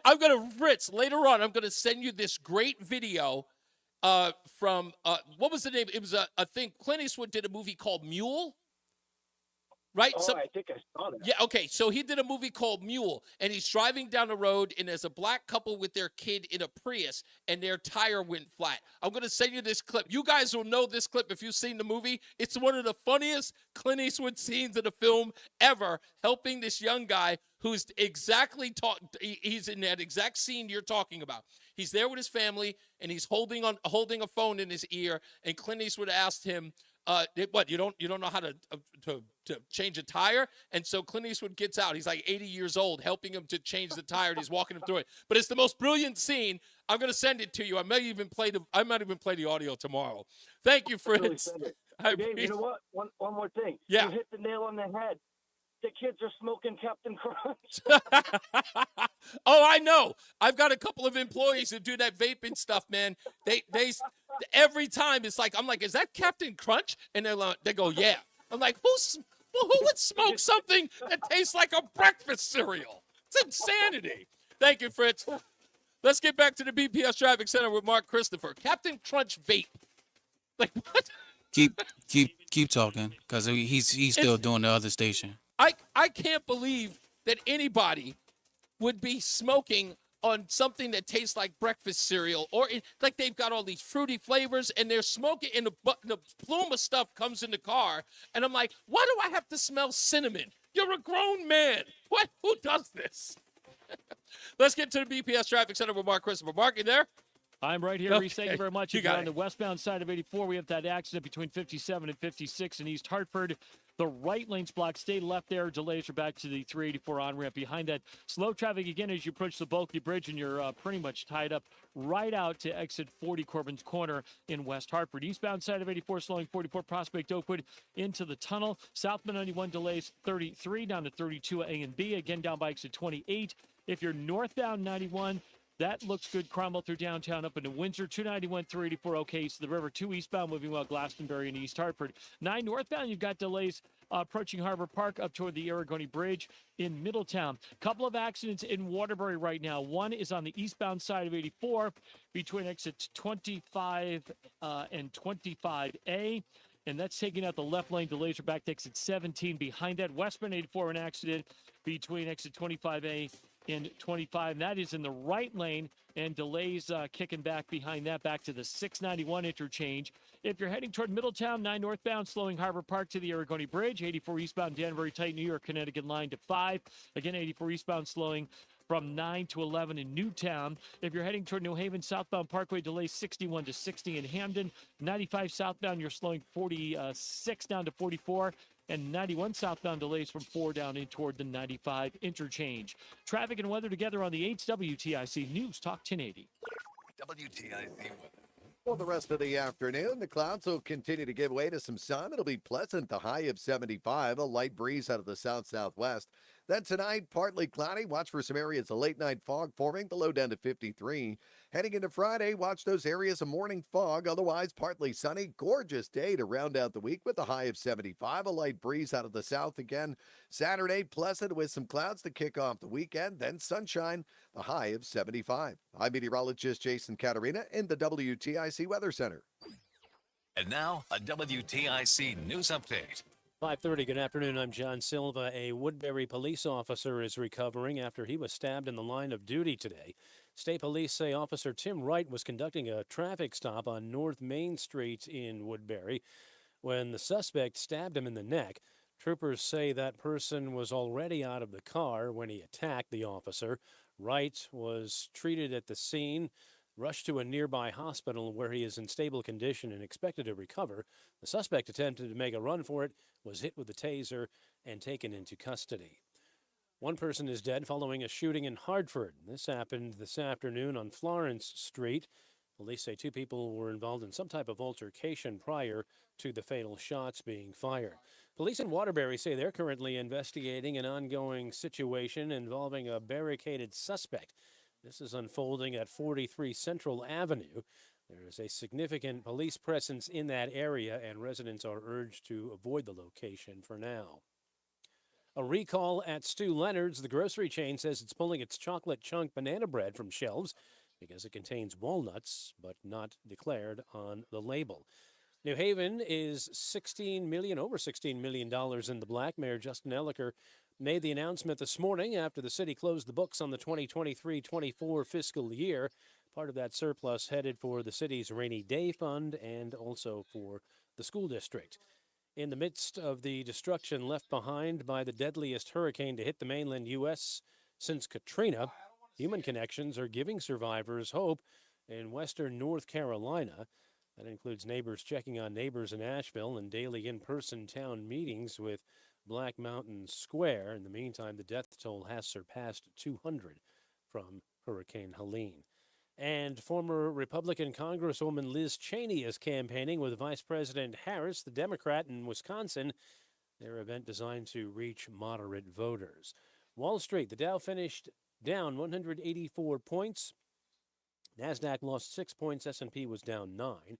National League wildcard tonight. It's do or die for the Mets and Brewers. They'll play Game 3 of that series in Milwaukee. Series tied at a game apiece. And tonight's NFL Thursday Night Football tilt has Tampa Bay at Atlanta. For these stories and more, go to WTIC.com. I'm John Silva, WTIC 1080 News. Getting quality employees to fill positions in your company is essential, but finding those people can be a major hassle, unless you use ZipRecruiter.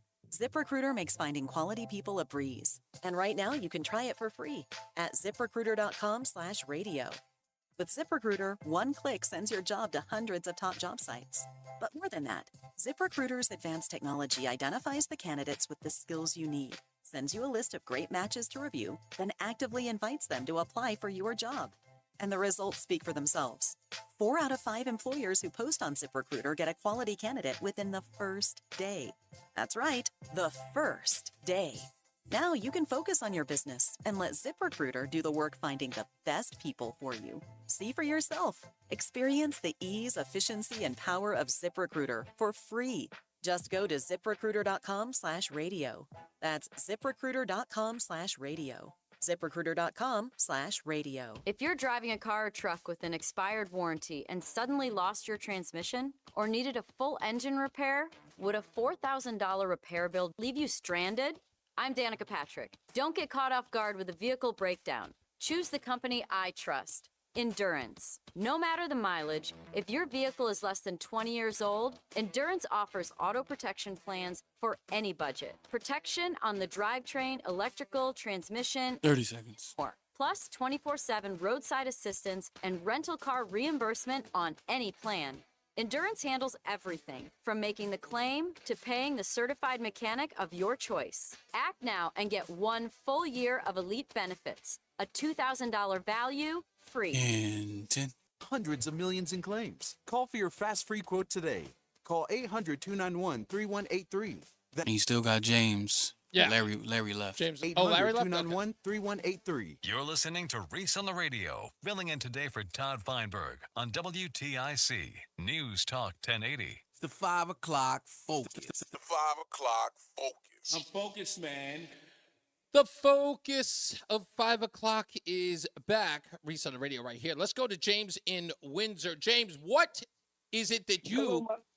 Yes, your brother from another mother. How are you, sir? What is it that you left on the floor that you could have taught your kids? Or give me something enlightening that you did teach them. Well, I have a nephew that when he was younger coming up, he could only tell digital time. He couldn't tell the hand time. Right, analog, right? Yeah, I wound up buying him a watch that had both faces. Wow. So it kind of worked out. But coming up with like what you were saying about bullies. Yeah. I come from 14 brothers and 2 sisters. Okay, my mother and father had children before they met, but in my immediate family it was 5 boys and 2 girls. Wow. Living in Harlem, you had to learn how to fight or get your ass whipped every day. Yep. And at one time I had a bully in high school, and he was always, and he was a little guy. I mean, he was like up to my. But he was intimidating. See, it doesn't matter what size they are; they're intimidating no matter what size they are. Yeah. So one day he walked up and he slugged me. Wow. And my brothers, who actually taught me how to fight before I hit the streets, because they used to go in a circle, and I had to fight my way out. Wow, like a human octagon. Yeah, whoa. What was that Clint Eastwood movie called The Gauntlet? Yes.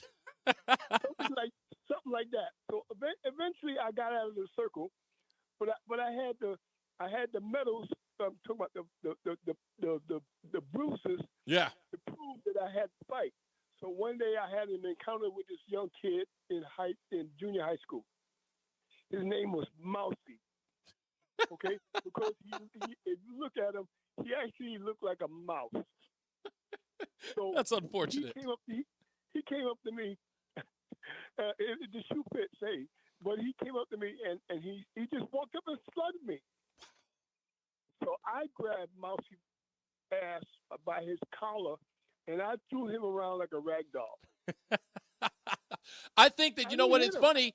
Every kid, because I got to go to a break in a second, James, but I will say this. Every kid, doesn't matter who you are, and maybe even some girls, you got to at least teach them how to, if you're not going to teach them how to take a punch, to throw a punch, you got to teach them at least how to take a punch. Because. Yeah, but the cyberbullying is worse. Yeah, exactly. Because you used to get beat up when you went to school and then you went home. Yeah, that's right. Even if you didn't fight, I had to get into the boxing ring with my stepdad. He would put the couches. Yeah. He put the couches in around in like a fake ring, and I had to put on the Everlast boxing gloves, and I had to fight him. Thank you, James. What glove?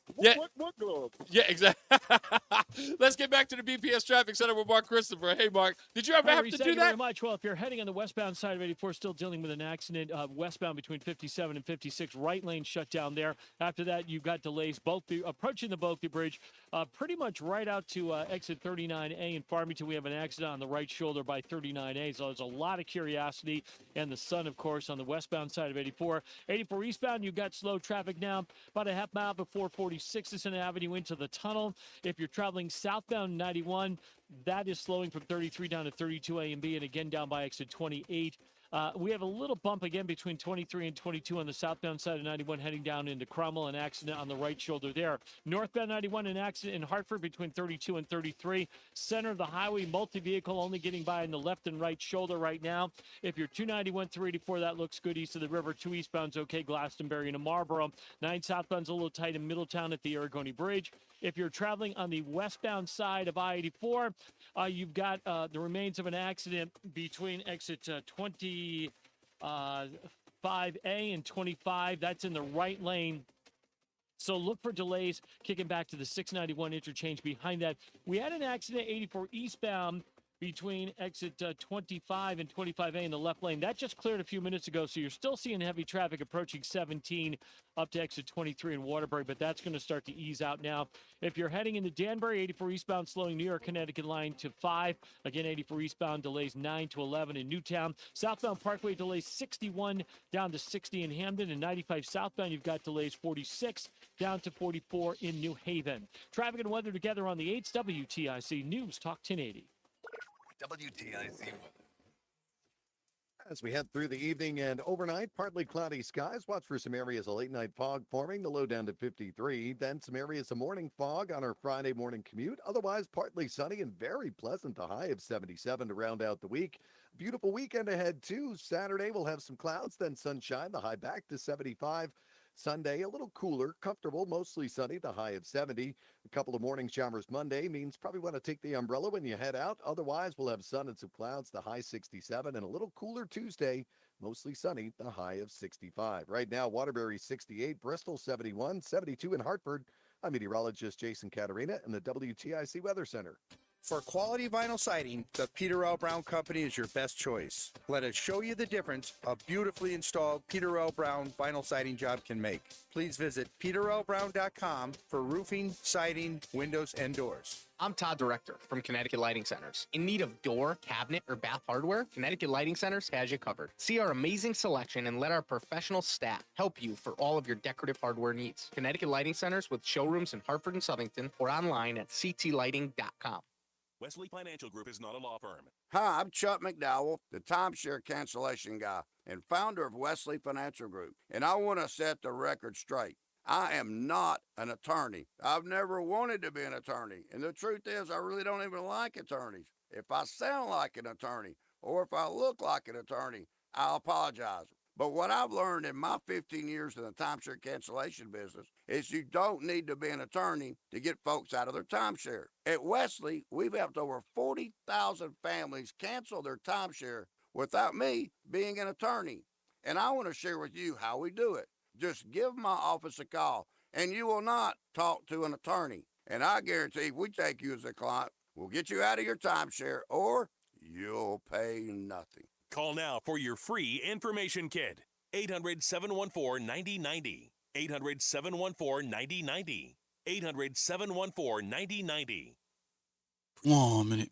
Consultation with a healthcare provider who will determine if appropriate. Restrictions apply. See website for details and important safety information. Subscription required. Price varies based on product and subscription plan. Hey guys, did you know there's a generic form of Viagra that works just the same but is 95% cheaper? And you can get it online at hims.com/joy. Through HIMS, you'll get a free medical consultation to determine the ED medication that's best for you, discreet shipping if prescribed, a 100% online process, and a range of treatment options, including trusted generic alternatives to the name brands, at up to 95% off. ED is personal, and at HIMS, so is treating it. Just go to hims.com/joy and get connected to a licensed medical provider online for free, with zero copay, no expensive appointments, and no awkward face-to-face conversations. To start your free online address, hims.com/joy. That's hims.com/joy for your free online visit. hims.com/joy.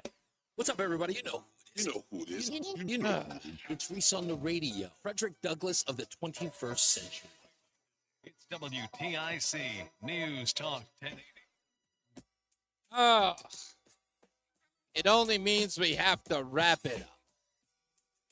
Another day in the books. Reese on the Radio. These are going by too fast. I'm just letting you know, everybody slow it down, okay? God, everybody. Just slow it down. I just want it just a little slow. Just a little slow. It's already 5:43. Just, can we?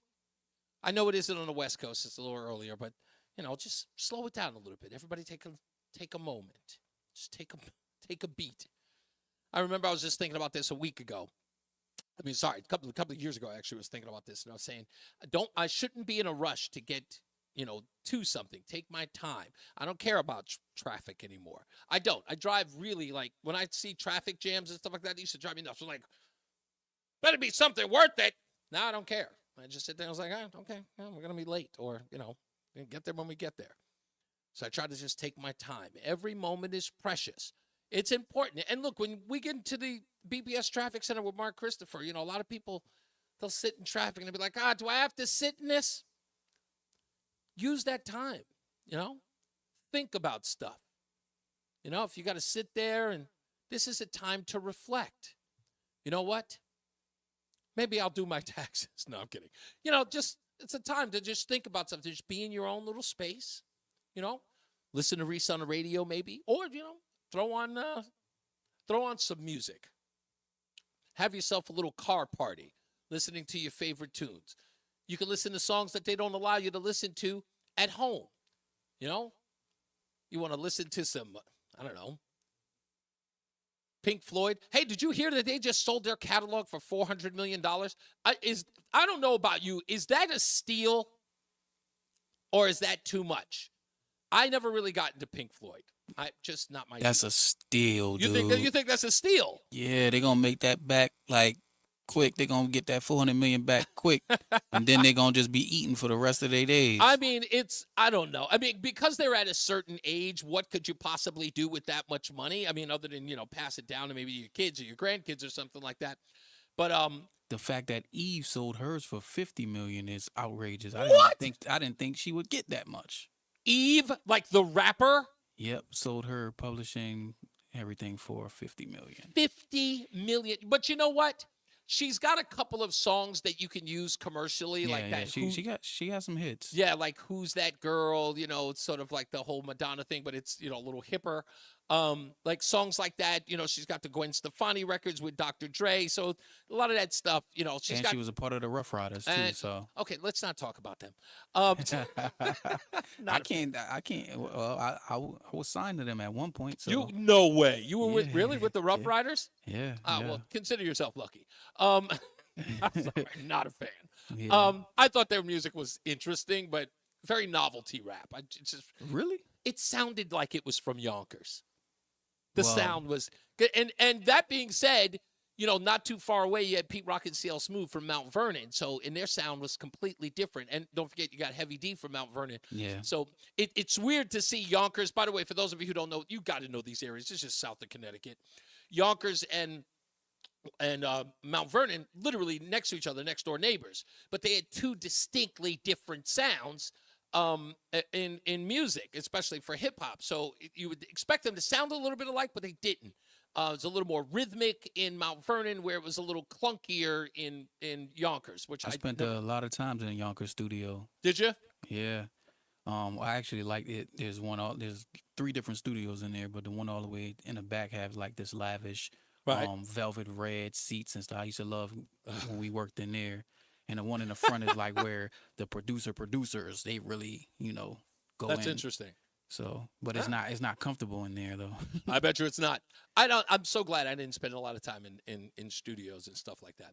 But $400 million for Pink Floyd's catalog. I thought that's a steal, man. Yeah, I think so too. I mean, some of that music, but it's still, not that 400 million is something to, it's like you can't, it's just nothing to spit on. The hell, any one of us would love that kind of money, but I don't know. It just seems like the music was worth more. And I say that as a person who's not a Pink Floyd fan. I could not be a fan and recognize its importance or its relevance to culture. That's the way that I sort of view it. It's just an interesting story. I thought that was weird. So tomorrow we got the airing of grievances coming up.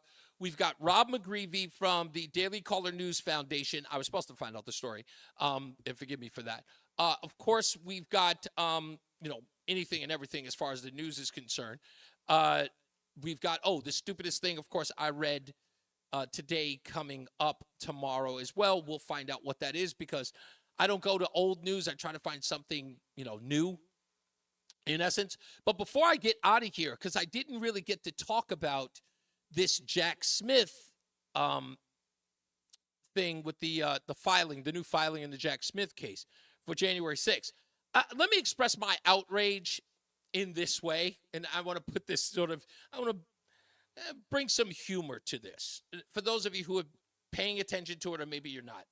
So if I'm to understand this correctly, you can go to ReeseOnTheRadio.com, buy a t-shirt, and let me know what you think of this as well. But if I get this right, what Jack Smith is suggesting is that Donald Trump was operating as a candidate, not and a private citizen, and not as the president of the United States when, according to Jack Smith, he was trying to overturn the election. So let me make sure that I understand this.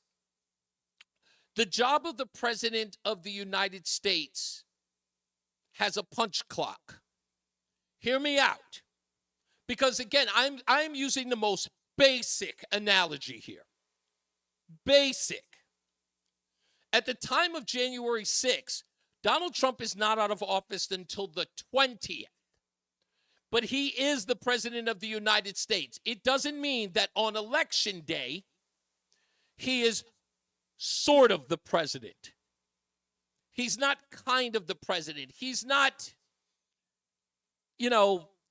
part-timing.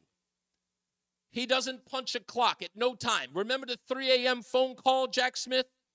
See, if the president's in bed at 3 o'clock in the morning and one of our allies, or God forbid, someone in our country is attacked, the president wakes up at 3 in the morning and is president. He doesn't run down to the Oval Office and punches the clock and says, hey, you guys got me clocked in? Let's get to the Situation Room. I've got to make sure. Human Resources is going to be upset if I don't punch the clock. He's the president 24 hours a day, 7 days a week, even while campaigning. He's not a private citizen until January 20th. If I get this right. Now, I couldn't imagine a stupider attorney to make a case and a filing for people in the news media to then repeat without looking at it exactly the way I explained. I mean, an average moron understands that the president isn't a part-time regular citizen on January 6th, 7th, 8th, 9th, 10th, or 11th. He is the sitting president until his tenure is over on the 20th. Jack Smith knows that. But for all of you morons out there who think that Jack Smith is brilliant, please understand that this is you couldn't get sillier. The judge in this case, Judge Chunkin, the fact that she's even considering this as having legal standing shows exactly how dumb these people are. Or worse. They don't care about common sense, nor do they believe that you do. They don't believe that you would ever look at that and go, wait a minute, that doesn't make sense. How is he not the president when he is the president? Does his presidency take furloughs after Election Day? I don't seem to understand that. Who runs the country after Election Day? The fact that anyone is reporting on this, and I'm watching people, Ellie Honig on CNN, talking about this like this has weight. That this violence, where's the checks and balances? Where are the normal people? Do they no longer exist? Are the normal people just the conservatives? And the whack jobs are just on the left? Can no one really make any sense of this anymore? Because I'm not. You know, they've made this claim that when Donald Trump gets into office, or if he were to be elected again, that he would go after his political enemies.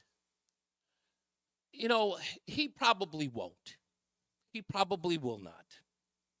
And that may be a good thing. That may be a good thing.